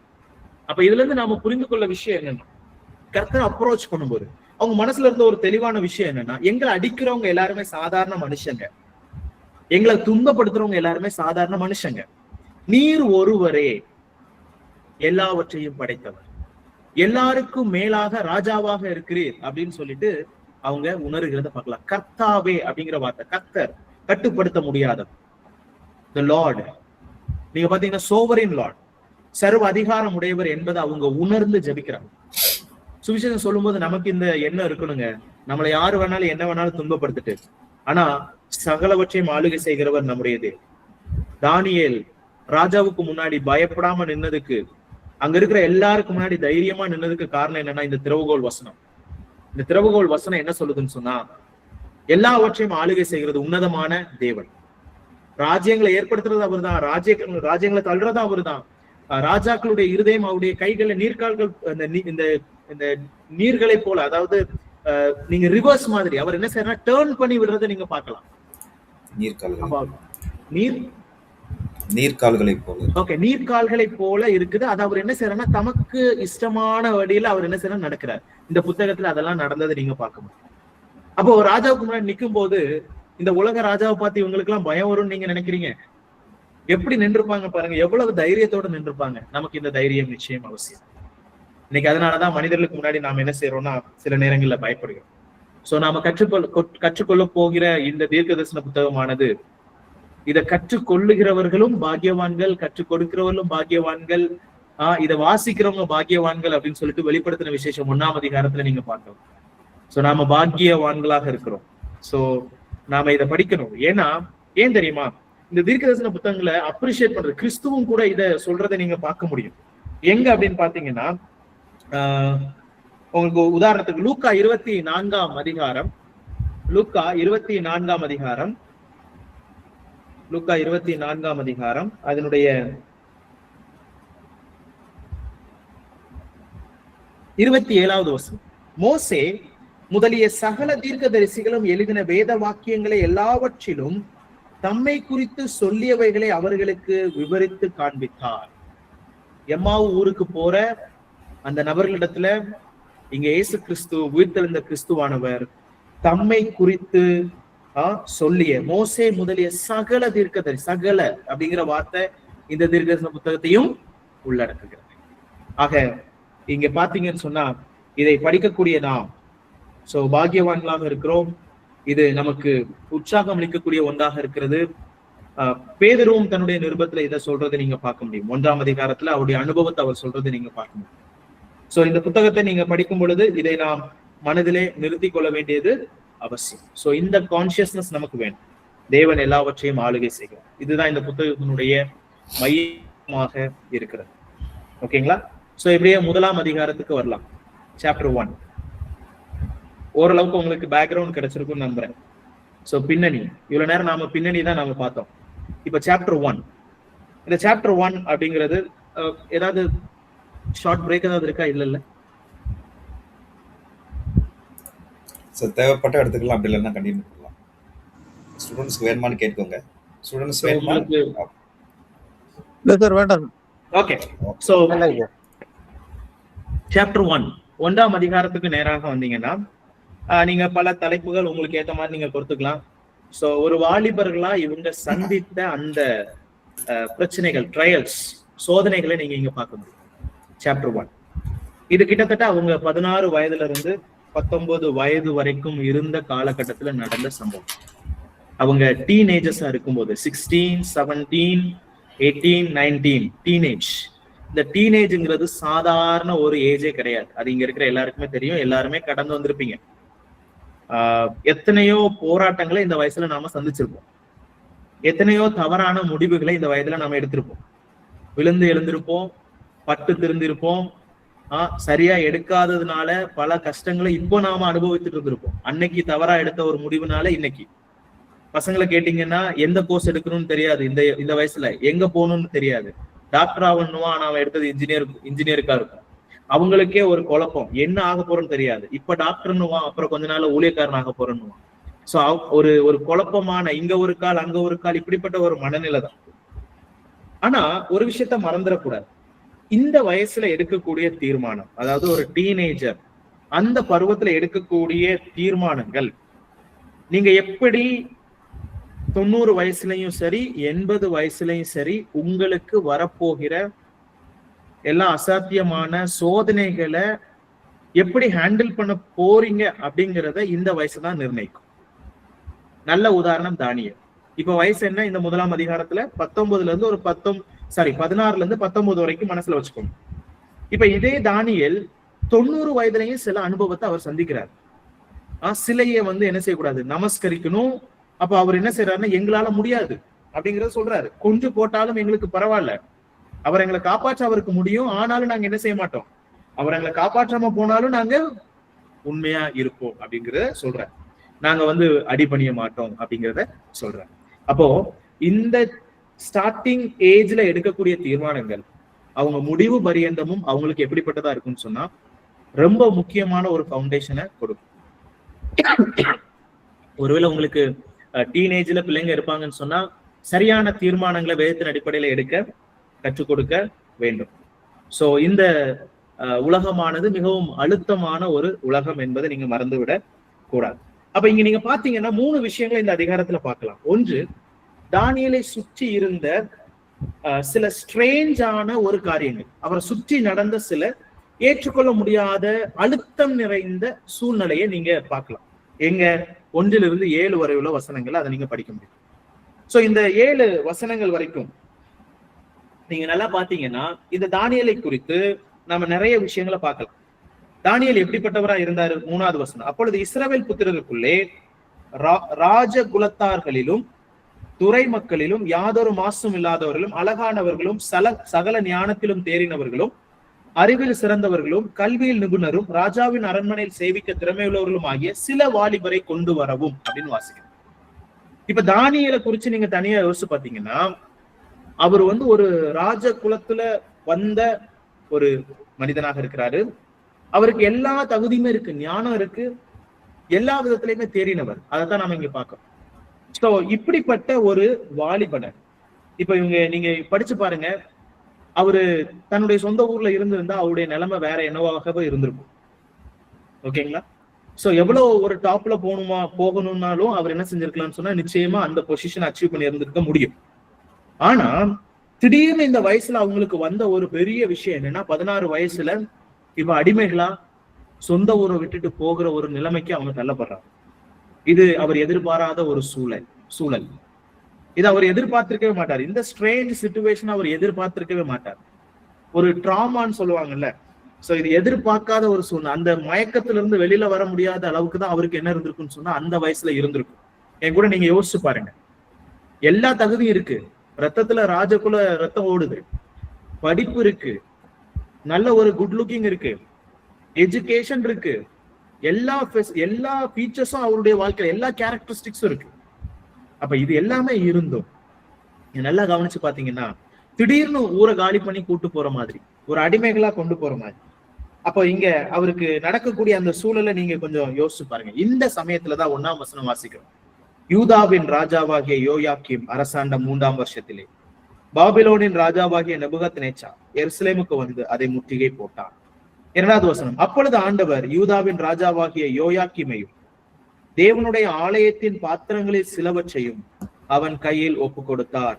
அவன் அந்த பாத்திரங்களை சினையார் தேசத்தில் உள்ள தன் தேவனுடைய கோயிலுக்கு கொண்டு போய் அவைகளை தன் தேவனுடைய பண்டசாலைக்குள் வைத்தான். இதை நீங்க படிக்கும் போது சில விஷயங்களை நீங்க நோட் பண்ணணும் இந்த வசனத்துல. இது மற்ற கைப்பற்றுதல் மாதிரி சரண்டர் பண்ணிட்டு போன மாதிரி இந்த சம்பவம் இங்க நடக்கவே இல்லை. நீங்க நல்லா பாத்தீங்கன்னா ஒரு பெரிய ராஜ்யம் இருக்குன்னு சொன்னா அவங்க என்ன செய்வாங்க, நிச்சயமா மற்ற எல்லா ராஜ்யங்களையும் தன்வசைப்படுத்திக் கொள்வதற்கு எல்லா முயற்சிகளும் செய்வாங்க.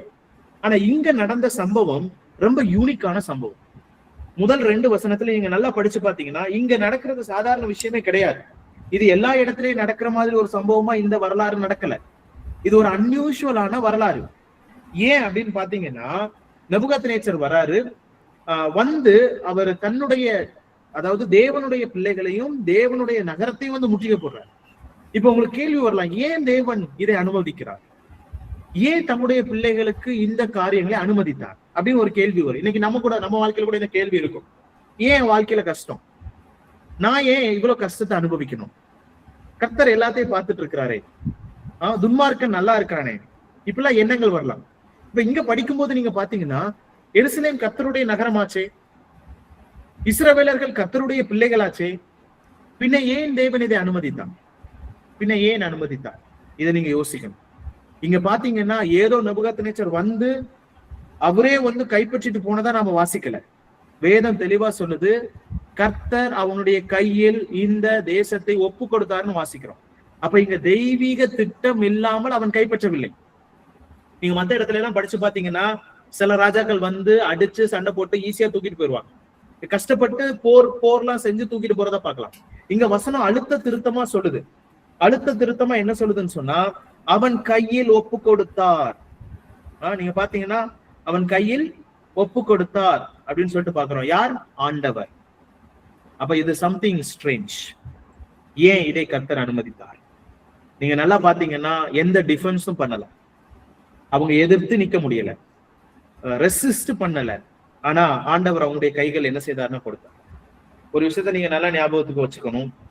நெபுகத்நேச்சர் ரொம்ப நல்லவரா இருந்ததுனால இஸ்ரவேல் இந்த எருசலேம் நகரத்தார யூதா ஜனங்களை வந்து என்ன செய்யலன்னு சொன்னா அவருடைய கைகள்ல கொடுக்கல். அதை நீங்க மறந்து விட வேண்டாம். ஆனா ஏன் கர்த்தர் இதை அனுமதித்தார் அப்படின்னா, இந்த யோயாக்கீம் ஒரு மோசமான ராஜா. நல்லா ஞாபகத்துல வச்சுக்கோங்க. இந்த யோயாக்கீம் கர்த்தர் அவர் என்ன செய்தார்னா அநேக முறை வார்ன் பண்ணார். கர்த்தர் அந்த ராஜ்யபாரத்துலதான் நீங்க பாத்தீங்கன்னு சொன்னா விக்கிரக ஆராதனை, இம்மாராலிட்டி, ஐடலேட்ரி, இது எல்லாமே வந்து நுழைவதற்கு இவன் ஒரு காரணமாகவும் இருந்தான். இவனுடைய காலகட்டத்துல அது நிறையவே நடந்துட்டு இருந்துச்சு. அப்ப இந்த ராஜா வந்து தேவனுக்கு விரோதமா இருந்தாரு, சரியா நடந்துக்கல. அப்ப இந்த ராஜா தேவனுக்கு உண்மையா இல்லாததுனால அது ஒரு காரணமாக அமைகிறது நீங்க பார்க்கலாம். அப்ப இங்கே தன்னுடைய ஜனங்கள் கெட்டு போகிறதை இங்க பார்க்க முடியும். இந்த விக்கிரக ஆராதனாலையும் விபச்சாரத்தினாலையும் இப்படி எல்லா விஷயத்தினாலையும் அங்கே ஒரு கேடு நடக்கிறத நீங்க பார்க்க முடியும். ஆண்டவரும் கூட வேதத்துல நீங்க பாத்தீங்கன்னா இந்த உபாகம புத்தகத்தை படிச்சு பாத்தீங்கன்னா அவங்களுக்காக ஸ்பெசிபிக்கா ஒரு தேசத்தை கொடுக்கிறாரு. அந்த தேசத்தை கொடுக்கும்போது ஒரு விஷயம் அவர் தெளிவா சொல்லிட்டு இருந்தாரு. என்னன்னா, இந்த லேண்ட வந்து நீங்க அனுபவிக்கணும்னு சொன்னா நீங்க வந்து அவருடைய கட்டளைகளை கடைபிடிக்கணும். என்னுடைய கட்டளைகளை நீ எந்த அளவுக்கு கடைபிடித்து வாழ்வியோ அந்த அளவுக்கு இந்த லேண்டை நீ என்ன செய்ய முடியும், அனுபவிக்க முடியும். As long as you keep the law, you can be enjoying in the land. Now you can keep the land also. எந்த அளவுக்கு நீ வந்து லாவை நீ கடைபிடிக்கிறியோ அந்த அளவுக்கு நீ என்ன செய்யலாம், இந்த தேசத்திலையும் குடியிருக்கலாம். அங்க இவங்க என்ன செய்யறாங்கன்னு சொன்னா எல்லாம் மீறி போறாங்க, பாவம் மிகுதி ஆகிறது. யோயாக்கீம் எல்லாம் மீறி போறத ஆண்டவர் பாக்குறாரு. இப்போ நீங்க சில நேரத்துல இந்த 1 ராஜாக்கள் 2 ராஜாக்கள் 1 நாளாகலாம் படிச்சு பாத்தீங்கன்னா, ராஜாக்களுடைய மனமாற்றத்தின் நிமித்தம் ஆண்டவர் தள்ளி போடுகிறத நீங்க பார்க்க முடியும். ஓகேங்களா? ஆண்டவர் தள்ளி போடுறத நீங்க பார்க்கலாம். இந்த ஜோவாஷ் அப்படின்னு சொல்லிட்டு ஒரு ராஜா இருந்தார். நீங்க பாத்தீங்கன்னா அவர் தேவனுக்கு ஏத்த மாதிரி வாழ்ந்தார். எப்போ வரைக்கும் சொன்னா ஜொகேயாதான் சொல்லக்கூடிய ஒரு இருக்கிற வரைக்கும் இருந்தார். ஆனா கடைசியில அவர் இறந்ததுக்கு அப்புறம் இவரு மோசமா மாறினதை நீங்க பார்க்க முடியும். நீங்க இந்த மாதிரி ராஜாக்கள் வர்றதை நீங்க பார்க்கலாம். அப்போ நீங்க நல்லா கவனிக்கணும், கர்த்தர் வார்னிங் கொடுத்துட்டே தான் இருந்தாரு. அவங்க அதை கேட்காததுனால இப்போ இந்த தேசத்தை நேபுகாத்நேச்சார் கையில ஆண்டவர் தாமே ஒப்புக்கொடுத்து, இதை அவரு வந்து கஷ்டப்பட்டு போர் பண்ணி கொண்டு போனாலும் கூட கர்த்தர் வெற்றியை கொடுக்கலன்னா அதை அவங்க என்ன செய்ய முடியாதுன்னா அனுபவிக்க முடியாது. சோ அந்த கண்ணோட்டத்துல நீங்க சிந்திச்சு பாத்தீங்கன்னா கர்த்தர் அவருடைய கைகள்ல கொடுக்கறதை நீங்க பார்க்கலாம். இன்னொரு விஷயத்தை நீங்க கவனிக்கணும். அங்கே பாத்திரங்கள், ஆலயத்தின் பாத்திரங்களில் சிலவற்றையும் அவன் கையில் ஒப்பு கொடுத்தார் அப்படின்னு பாக்குறோம். ஆலயத்தின் பாத்திரங்களில் சிலவற்றையும் அவன் கையில் ஒப்பு கொடுத்தார். இப்போ எல்லாத்தையும் எடுத்துட்டு அவர் கிளம்புறாரு. கண்டிப்பா நான் சொல்றேன், அவனுடைய மனசுல இந்த எண்ணம் இருந்திருக்கும். நாம இந்த புத்தகத்தினுடைய மைய நோக்கமே நான் முன்னாடியே சொன்னேன், நம்முடைய தேவன் எல்லா தேவர்களை காட்டிலும் பெரியவர், எல்லா ராஜ்யங்களையும் தன்னுடைய கட்டுப்பாட்டுக்குள் வைத்து இயக்குகிறவர்னு சொன்னேன். இப்போ இந்த நேபுகாத்நேச்சாருடைய மனசுல என்ன தோன்றி இருக்குன்னு சொன்னா, இந்த தேவன் ஒரு டம்மி, அவங்களால என்ன செய்ய முடியலன்னு சொன்னா என்னுடைய எங்களை தோற்கடிக்க முடியல. நான் வணங்கக்கூடிய தேவர்களை காட்டிலும் இந்த இஸ்ரவேலின் தேவன், இந்த யெகோவா, இந்த சர்வ லோகத்தின் தேவன் டம்மியானவர் அப்படின்னு தான் அவன் மனசுல இருந்திருக்கும் நிச்சயமா. இங்க நீங்க பாத்தீங்கன்னா இந்த நேபுகாத்நேச்சர் வந்து எப்படிப்பட்டவர் அப்படின்னு சொன்னா, லேட்டர் 4ஆம் அதிகாரத்துல படிச்சு பாத்தீங்கன்னா அவரு நான் தான் கடவுள்னு சொல்ற அளவுக்கு பெருமை வந்துச்சு. நீங்க படிச்சு பாத்தீங்கன்னா தெரியும். ஆனா இப்போ நல்லா கவனிங்க, இப்ப இந்த அளவுக்கு இதெல்லாம் எடுத்துட்டு போகும்போதெல்லாம் அவர் பெருமைப்பட்டதான் நம்ம வாசிக்க முடியாது. ஆனா அவர் எப்படி நினைச்சிருப்பாருன்னா, நான் சொன்ன மாதிரி அவர்களுடைய தெய்வங்கள் ரொம்ப பெரிய தெய்வம் அப்படிங்கிற ஒரு எண்ணம் அவருக்கு நிச்சயமா வந்திருக்கு. சோ இவங்க வந்து சில விக்கிரகங்களை வணங்குற பழக்கம் அவங்களுக்கு இருந்துச்சு. பெல்லுன்னு சொல்லக்கூடிய கடவுளை வந்து அவன் வணங்கினான் அப்படின்னு சொல்றாங்க. மர்துக் அப்படின்னு சொல்லக்கூடிய இன்னொரு தெய்வமும் இருந்ததாக சொல்றாங்க. அப்புறம் 3வது பாத்தீங்கன்னா அக்கு அப்படின்னு சொன்னா அந்த மூன் காட் அப்படின்னு சொல்லுவாங்க, நிலாவின் தேவன், இந்த மூன் காட் அப்படின்னு சொல்லுவாங்க. ஓகேங்களா, அக்கு. சோ இப்படி நீங்க பாத்தீங்கன்னா இந்த கடவுள்களை அவன் வணங்கினதுனால நிச்சயமா அவனுடைய மனசுல என்ன இருந்திருக்கலாம், இந்த இஸ்ரவேலின் தேவனை காட்டிலும் என்னுடைய தெய்வங்கள் பெரியது கூட எண்ணம் கூட அவனுக்கு இருந்திருக்கு. நீங்க நல்லா பாத்தீங்கன்னா இந்த நேபுகாத்நேச்சர் தன்னுடைய ஆலயத்துல, அதாவது தன்னுடைய இது எங்க இருந்து எடுக்கிற ஆலயத்தில் உள்ள பாத்திரங்களை எடுத்துட்டு அவர் வணங்கக்கூடிய தெய்வம் என்று சொல்லக்கூடிய அவன் வணங்கக்கூடிய தெய்வங்களுடைய அந்த வீட்டுல கொண்டு போய் வைத்ததாக வரலாறு ஆதாரமாக சொல்லுகிறது. நீங்க இந்த ஆர்கியாலஜிஸ்ட் இவங்க எல்லாருமே ரீசெண்டா சில வருடங்களுக்கு முன்னாடி அவங்க என்ன செய்யறாங்கன்னு சொன்னா, தோண்டும் பொழுது சில ஸ்டோன் டேப்லெட் அவங்களுக்கு கிடைக்குது, கல்வெட்டுகள் கிடைக்குது. அந்த இதுல நீங்க பாத்தீங்கன்னு சொன்னா அதுல என்ன எழுதிருக்குன்னு சொன்னா, தேவனுடைய அந்த ஆலயத்திலிருந்து எடுத்துட்டு போன அந்த பாத்திரங்களை அவன் தன்னுடைய ஆலயத்துல தன்னுடைய தெய்வங்களுக்கு வைத்திருக்கக்கூடிய விக்கிரக ஆலயத்துல வைத்ததாக வரலாறு அல்லது இந்த ஆர்கியாலஜிக்கல் எவிடன்ஸ் வந்து சொல்றதை நீங்க பார்க்கணும். இந்த பாத்திரங்களை குறித்து ஒரு மிகப்பெரிய ஒரு வரலாறு இருக்கும். நீங்க வேதத்தை படிச்சு பாத்தீங்கன்னா தெரியும். இந்த பாத்திரத்தை நீங்க பாத்தீங்கன்னா ரொம்ப இன்ட்ரெஸ்டிங்கான ஒரு வரலாறு இந்த பாத்திரங்களுக்கு பின்னாடி இருக்கு. ஏன் அப்படின்னா உங்களுக்கு எல்லாருக்குமே தெரியும், எசேக்கியா ராஜா, யூதாவை ஆட்சி செய்த எசேக்கியா ராஜா உங்களுக்கு தெரியும். எசேக்கியா ராஜா ஒரு முறை என்ன செய்தாருன்னு சொன்னா, இந்த பாபிலோன் ராஜாவுக்கு, அதாவது இப்ப இருக்கக்கூடிய நேபுகாத்நேச்சருக்கு முன்னாடி இருந்த பாபிலோனிய ராஜா ஒருத்தருக்கு தன்னுடைய அந்த ஆலயத்தினுடைய அந்த பாத்திரங்களை காண்பித்ததாக நீங்க பார்க்கலாம், ஒரு தவறு செய்ததாக நீங்க பார்க்கலாம். சோ நிச்சயமா நான் நம்புற ஒரு விஷயம் என்னன்னு சொன்னா, அதை குறித்து எசேக்கியா நிச்சயமா பெருமையா சொல்லியிருக்கலாம். அது மட்டும் இல்ல, நீங்க நல்லா பாத்தீங்கன்னா அன்னையில இருந்தே இந்த பாத்திரத்தை குறித்ததான எண்ணங்கள் பாபிலோனியர்களுக்கும் இருந்திருக்கும். ஏன்னா இது சாதாரண பாத்திரம் கிடையாது, ரொம்ப அருமையான, அது ரொம்ப ஒரு கண்களுக்கு அருமையான ஒரு பாத்திரம் என்பதற்கு ஒரு உதாரணம் என்னன்னு சொன்னா, பெல்சாசார் நமக்கு தெரியும். அவர் என்ன செய்தாரு, கட்டளை கொடுக்குற அந்த பாத்திரத்தை எடுத்துட்டு வா, நான் அதுல ஊற்றி தான் என்ன செய்ய போறேன், குடிக்க போறேன். நீங்க பாத்தீங்கன்னு சொன்னா கட்டளை கொடுக்கறத நீங்க பார்க்க முடியும், நாம அதை படிப்போம்.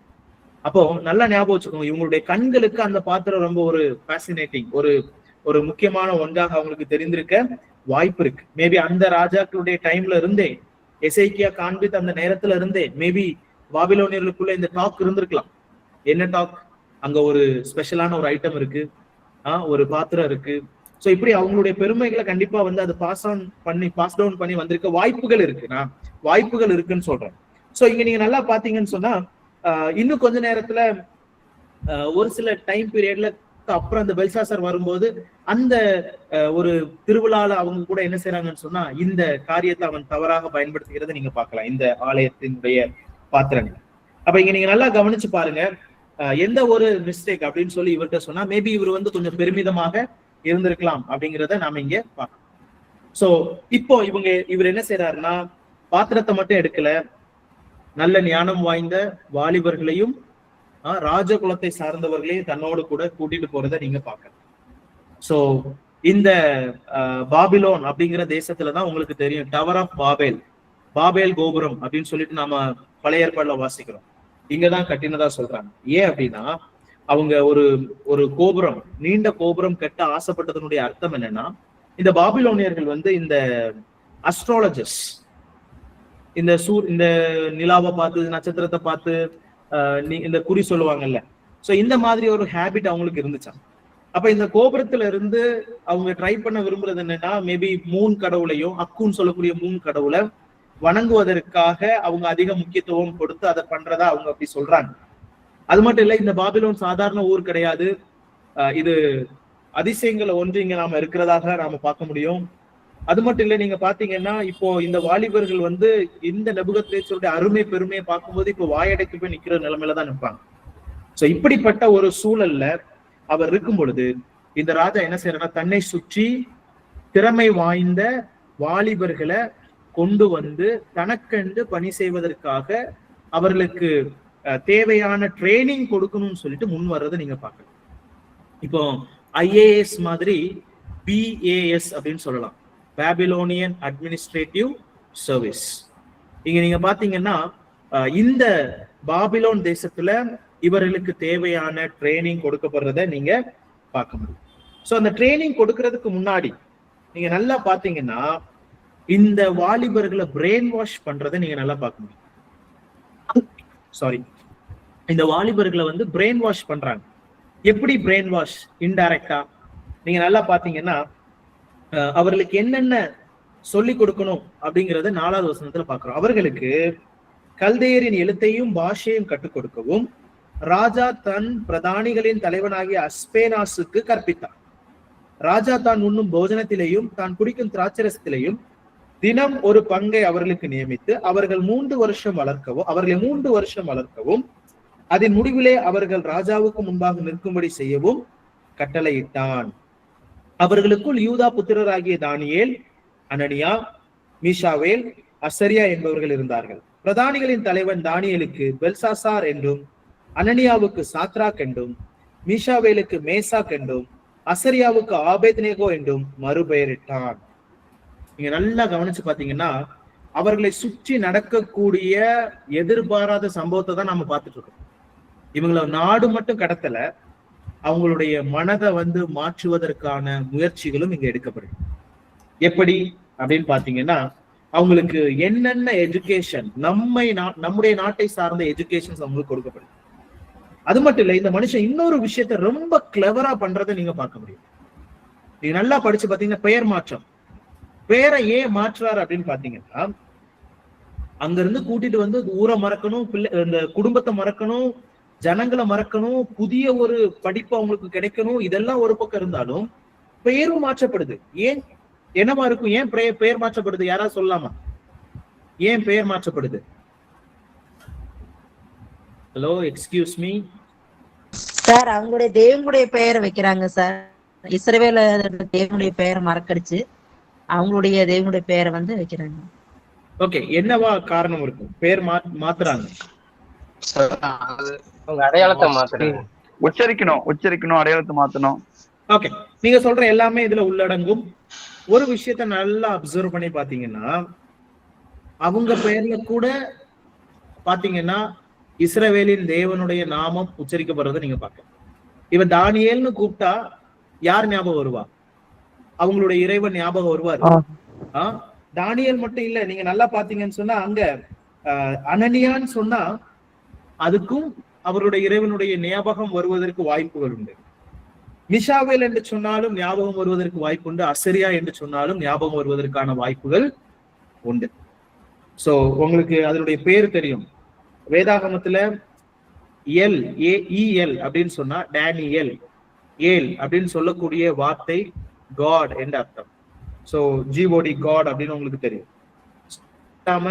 அயம் அப்படிங்கிற ஒரு பெயர், அவருக்கு ஒரு டைட்டில், காடுங்கிறது ஒரு டைட்டில குறிக்குது.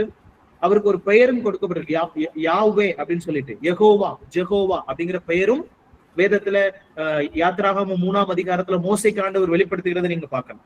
அப்ப காடுங்கிறது டைட்டில், அவருக்குள்ள டைட்டிலும் பார்க்கலாம். அதே சமயத்துல யெகோவா என்று சொல்லப்படக்கூடிய தனி பெயரையும் அவருக்கு நீங்க பார்க்க முடியும், யெகோவா. இப்ப நல்லா என் கூட கவனிச்சு பாத்தீங்கன்னா, இங்க இந்த தானியேலுக்கு வைக்கப்பட்ட இந்த தானியேலுடைய பேருடைய பொருள் என்ன? காட் இஸ் மை ஜட்ஜ், தேவன் என் நியாயாதிபதி அப்படின்னு சொல்லலாம். தேவன் என் நியாயாதிபதி என்று சொல்லலாம். God is my judge. இப்போ இந்த தானியேலுக்கு என்ன பெயர் கொடுக்கப்பட்டது? பெல்சாசார். நான் முன்னாடியே சொன்னேன், இந்த நெபுகத்நேச்சர் வணங்கக்கூடிய கடவுளுடைய பேருன்னு சொல்லிட்டு முன்னாடி சில விஷயம் சொன்னேன். பெல் அப்படின்னு சொல்லக்கூடிய ஒரு விக்கிரகத்தை அவன் வணங்கக்கூடியவனாக இருந்தான். இப்ப இங்க பாருங்க, அந்த யெகோவா எல் காட் அப்படிங்கிற பெயர் நம்ம தேவனுடைய பெயரை மாற்றி பெல் எனப்படக்கூடிய அவர்களுடைய விக்கிரகங்களுடைய பெயரோடு கூட அவர்களுக்கு அங்கே கொடுக்கப்படுகிறது. இப்போ இந்த பெயருடைய பொருள் என்ன தெரியுமா? இந்த பெல் கடவுள் அவனுடைய ஜீவனை காப்பாற்றும், அதான் அவனுடைய பெயர். பெல் ப்ரொடெக்ட் ஹிஸ் லைஃப் அப்படிங்கிறது தான் இந்த பெல்சாசாருடைய பெயராக மாற்றப்படும். இரண்டாவதாக நீங்க பாத்தீங்கன்னா தானியேல் மட்டும் இல்ல, அவனுடைய நண்பர்களுடைய பெயரையும் நாம இங்க பார்க்க முடியும். அனனியா அப்படின்னு சொன்னா ஜெகோவா இஸ் கிரேஷியஸ் அப்படின்னு சொல்லுவாங்க. அவர் இரக்கம் உள்ளவர். ஓகே, யெகோவா இரக்கம் செய்கிறவர் அப்படின்னு சொல்லலாம். சோ இப்போ நீங்க இந்த பெயரை அவர் எப்படி மாத்துறாங்கன்னு சொன்னா, அனனியாவுடைய பெயரை சாத்ராக்கா மாத்துறாங்க. இந்த சாத்ராக் அப்படின்னா அதனுடைய பெயர் என்னன்னா, பை கமாண்ட் ஆஃப் அக்குன்னு சொல்லக்கூடிய ஒரு இறைவனையும் அவன் வணங்கக்கூடியவனா இருந்தா நான் முன்னாடியே சொன்னேன். அப்ப சாத்ராக்கு அப்படின்னு தான் சொல்லுவாங்க எபிரேய சாத்ராக்கு. அப்ப அந்த கு அப்படின்னு அக்குன்னு சொல்லக்கூடியது அவர்களுடைய இறைவனுடைய கடவுளுடைய பெயர். அப்படின்னா பை த கமாண்ட் ஆஃப் அக்குவினுடைய ஆணையின்படி அப்படின்னு சொல்லிட்டு அவருடைய பெயர் அங்கே மாற்றப்படுறதை நீங்க பார்க்கலாம். மூணாவது பெயர் அங்கே மாற்றப்படுகிறது நீங்க எப்படி பார்க்கலாம்னு சொன்னா, மூணாவது மிஷாயேல். ஓகேங்களா, மீஷாவேல் அப்படின்னு சொல்லிட்டு பெயர், அந்த எபிரேய பெயர் வந்து மாற்றப்படுகிறத நீங்க பார்க்கலாம். அப்படின்னா என்னது? ஹூ இஸ் லைக் காட், தேவனை போல. Okay, who is like God.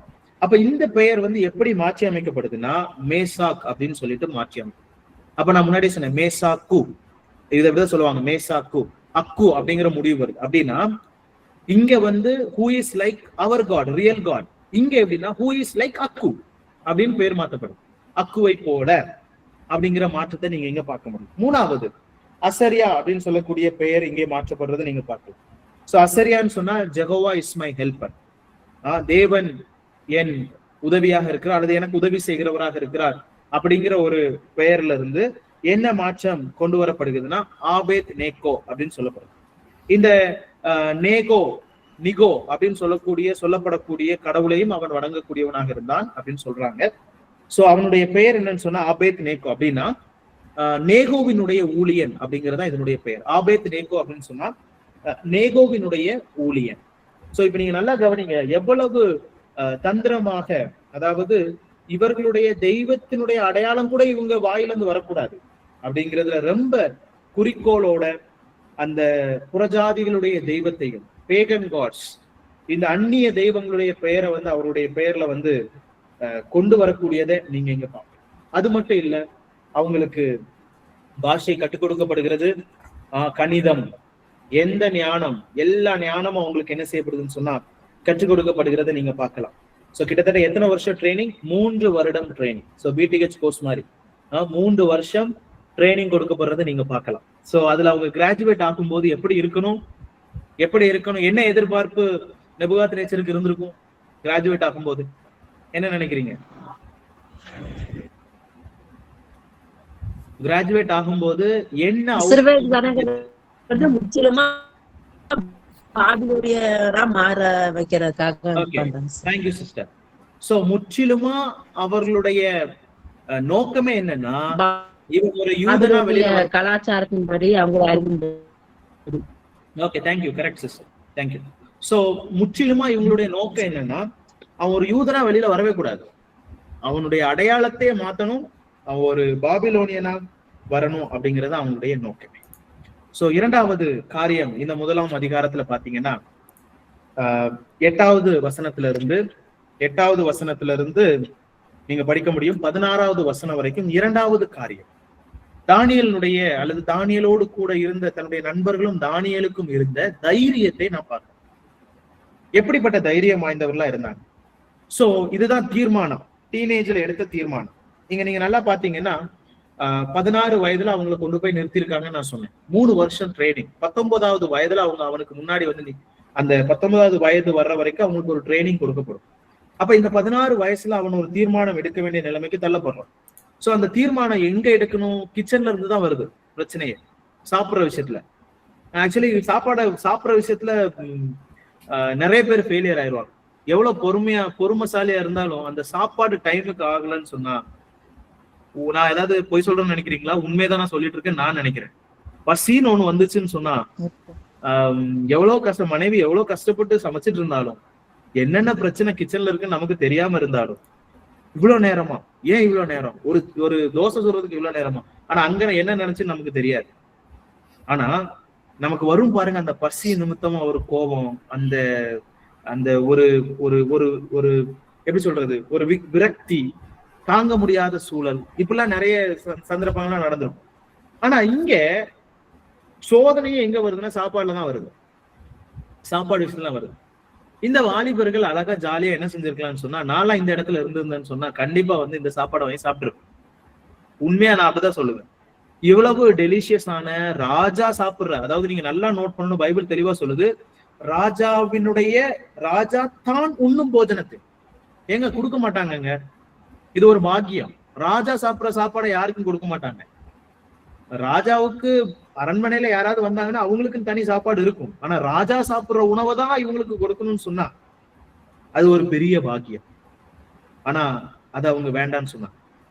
எங்களுக்கு தேவையே இல்லை அப்படிங்கறத அவங்க தெளிவா சொல்றதை நீங்க பார்க்கலாம். அப்ப இங்க ஒரு தீர்மானம் எடுக்கிறத நீங்க பார்க்கலாம். ஏன் சாப்பாடு வேண்டான்னு சொன்னாங்க? பல ஆதாரங்கள் இருக்குது, பல உதாரணங்கள் இருக்கு, பல ஒப்பீனியன்ஸ் ஜனங்கள் மத்தியில, வேத வல்லுநர்கள் மத்தியில இருக்கு. அதுல ஒண்ணு என்னன்னு சொன்னா, இது வந்து ரொம்ப ஒரு ரிச்சான ஒரு ஃபுட், ராஜாவின் போஜனம். சோ இந்த ராஜாவின் போஜனம் வந்து எப்பவுமே என்ன செய்யும் சொன்னா, ரொம்ப ஹை லெவல் ஃபுட்டா இருக்கும்.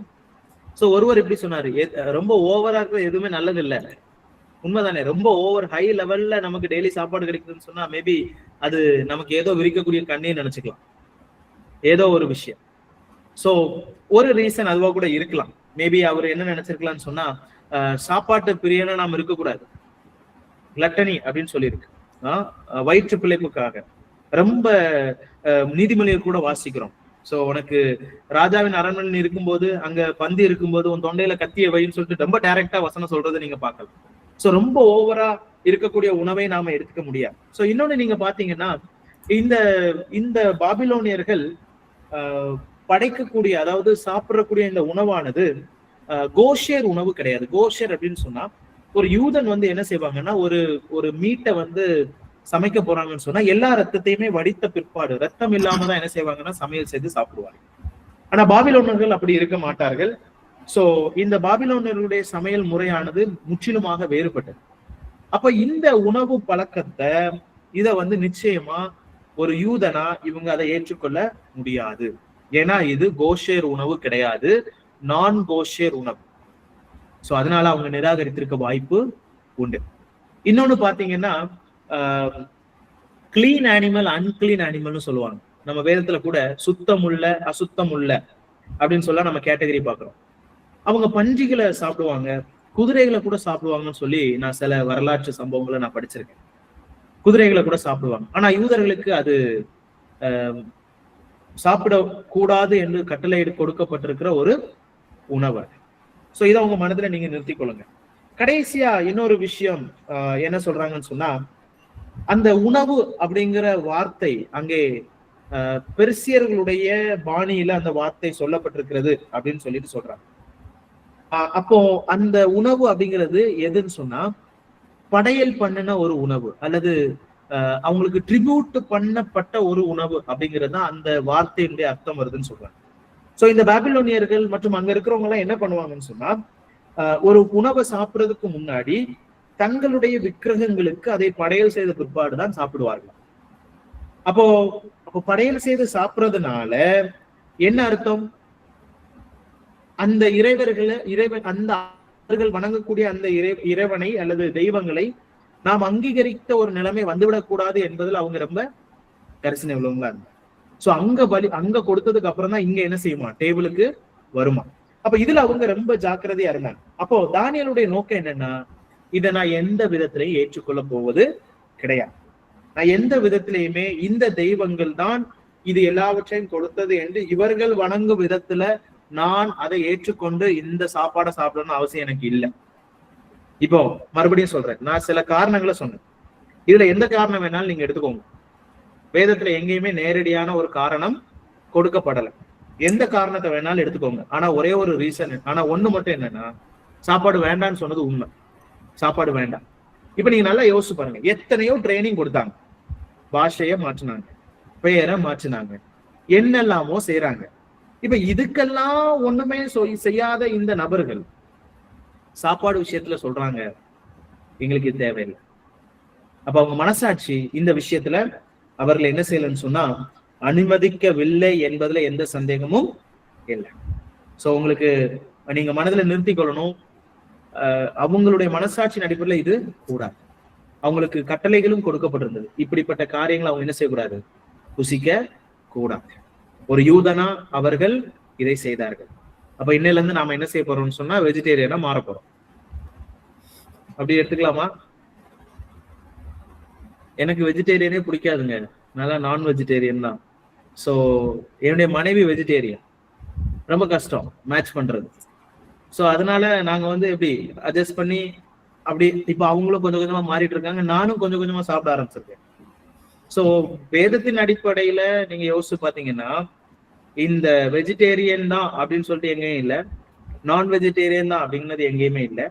உங்களுடைய சகோதரனுக்கு அது ஒரு பலவீனத்தையோ இடர்லையோ உண்டாக்கக்கூடிய ஒன்றாக அது இருக்குன்னு சொன்னா நீங்க அவங்க நிமித்தமா என்ன செய்யலாம், அதை தள்ளி வைக்கலாம் அப்படின்னு சொல்லிட்டு பவுலும் சொல்றாரு. ஏன்னா எல்லாருமே உங்களை மாதிரி ஸ்ட்ராங்கான பிலீவரா இருக்க முடியாது.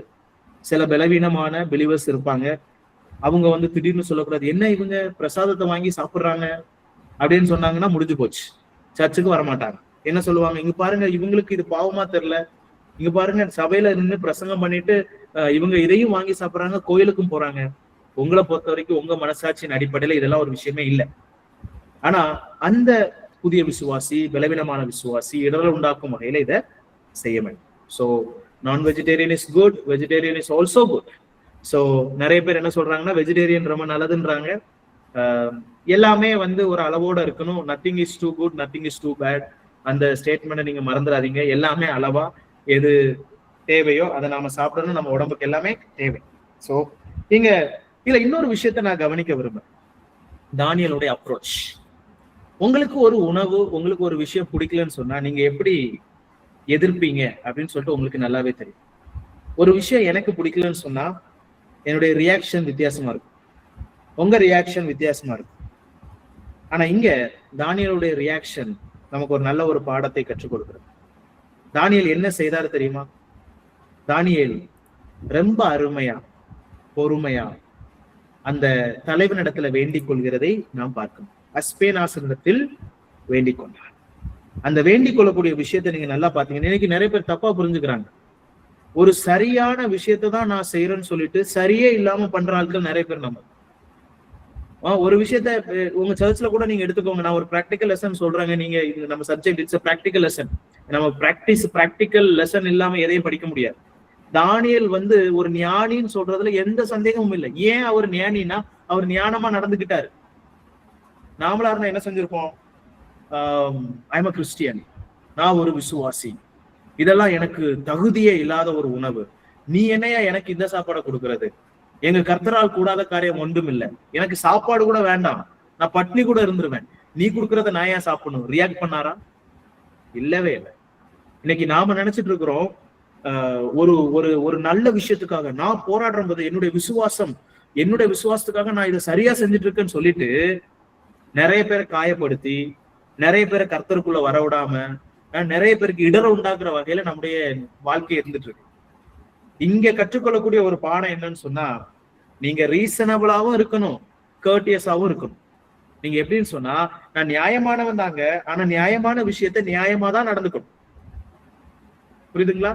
உதாரணத்துக்கு சொல்றேன், என்ன உங்களுக்கு பிடிக்காம இருக்கலாம், உங்க யாருக்கும் எனக்கு உங்களுக்கு பிடிக்காம இருக்கலாம், ஆனா எனக்கு என்ன பிடிக்காதுன்னு சொல்லிட்டு அத ஒரு நல்ல விதத்திலையும் சொல்ல முடியும், அதை வித்தியாசமாவும் உங்க மூஞ்சில இருந்து வெளிப்படுத்த முடியும், உங்க செயல்ல வெளிப்படுத்த முடியும்.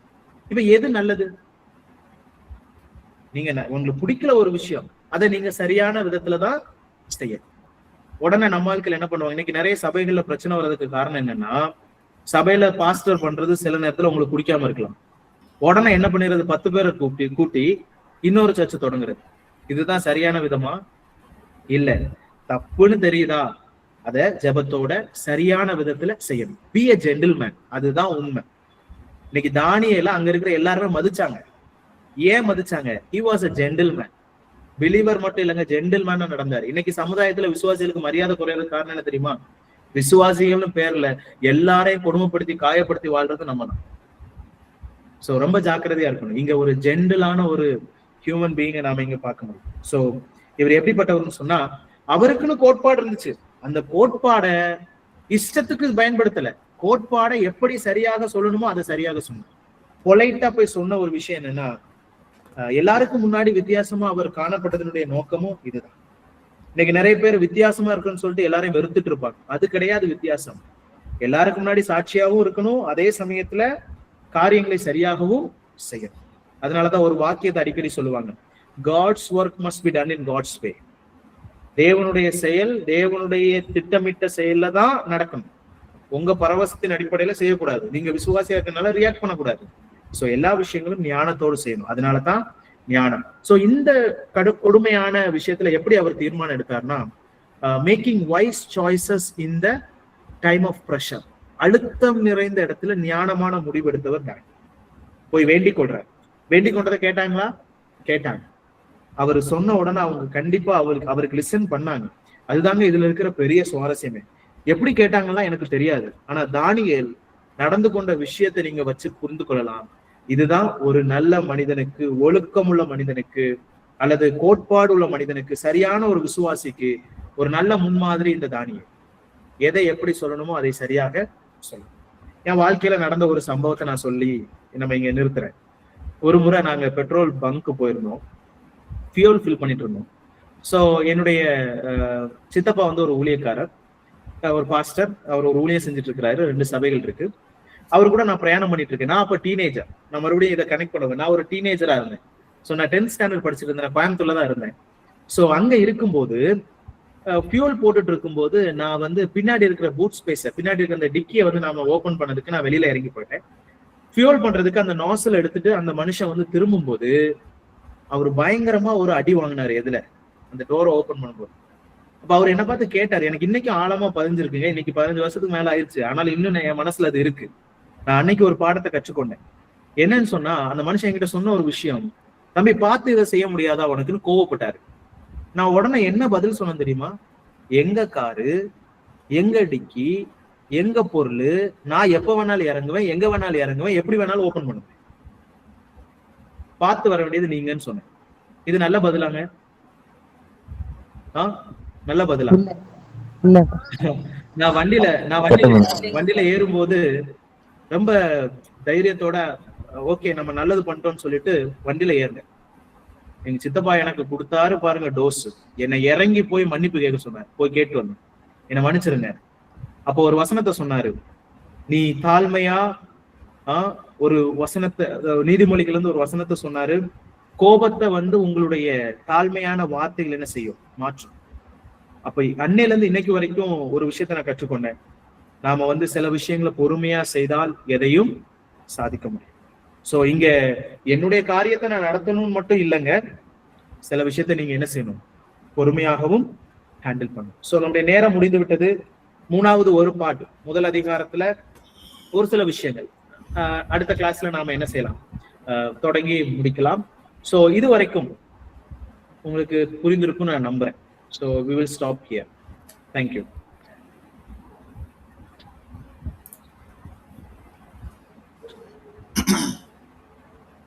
ஓகே, யாரும் எதுவும் கேட்குறீங்களா?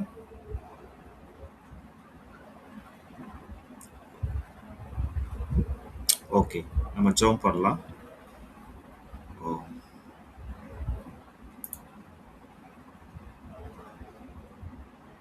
ஜான் பண்றீங்களா? ஜான் அசோக்.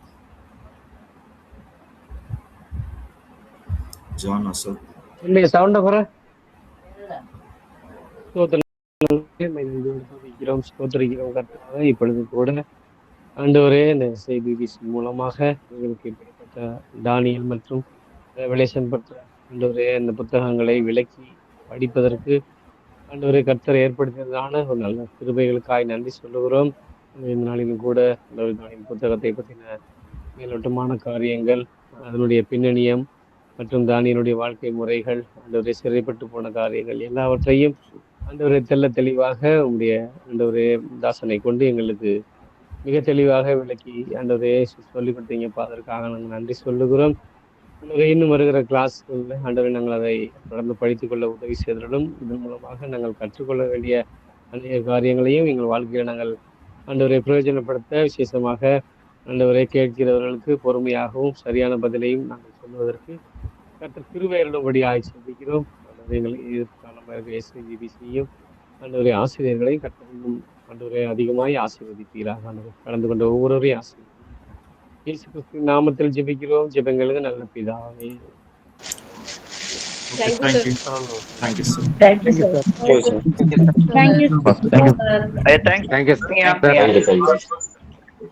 Thank you. எல்லாருக்கும் ரொம்ப நன்றி.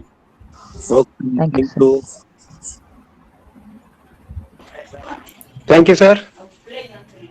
Thank you all. Thank you, sir. Thank you, Pastor. Thank you. Thank you.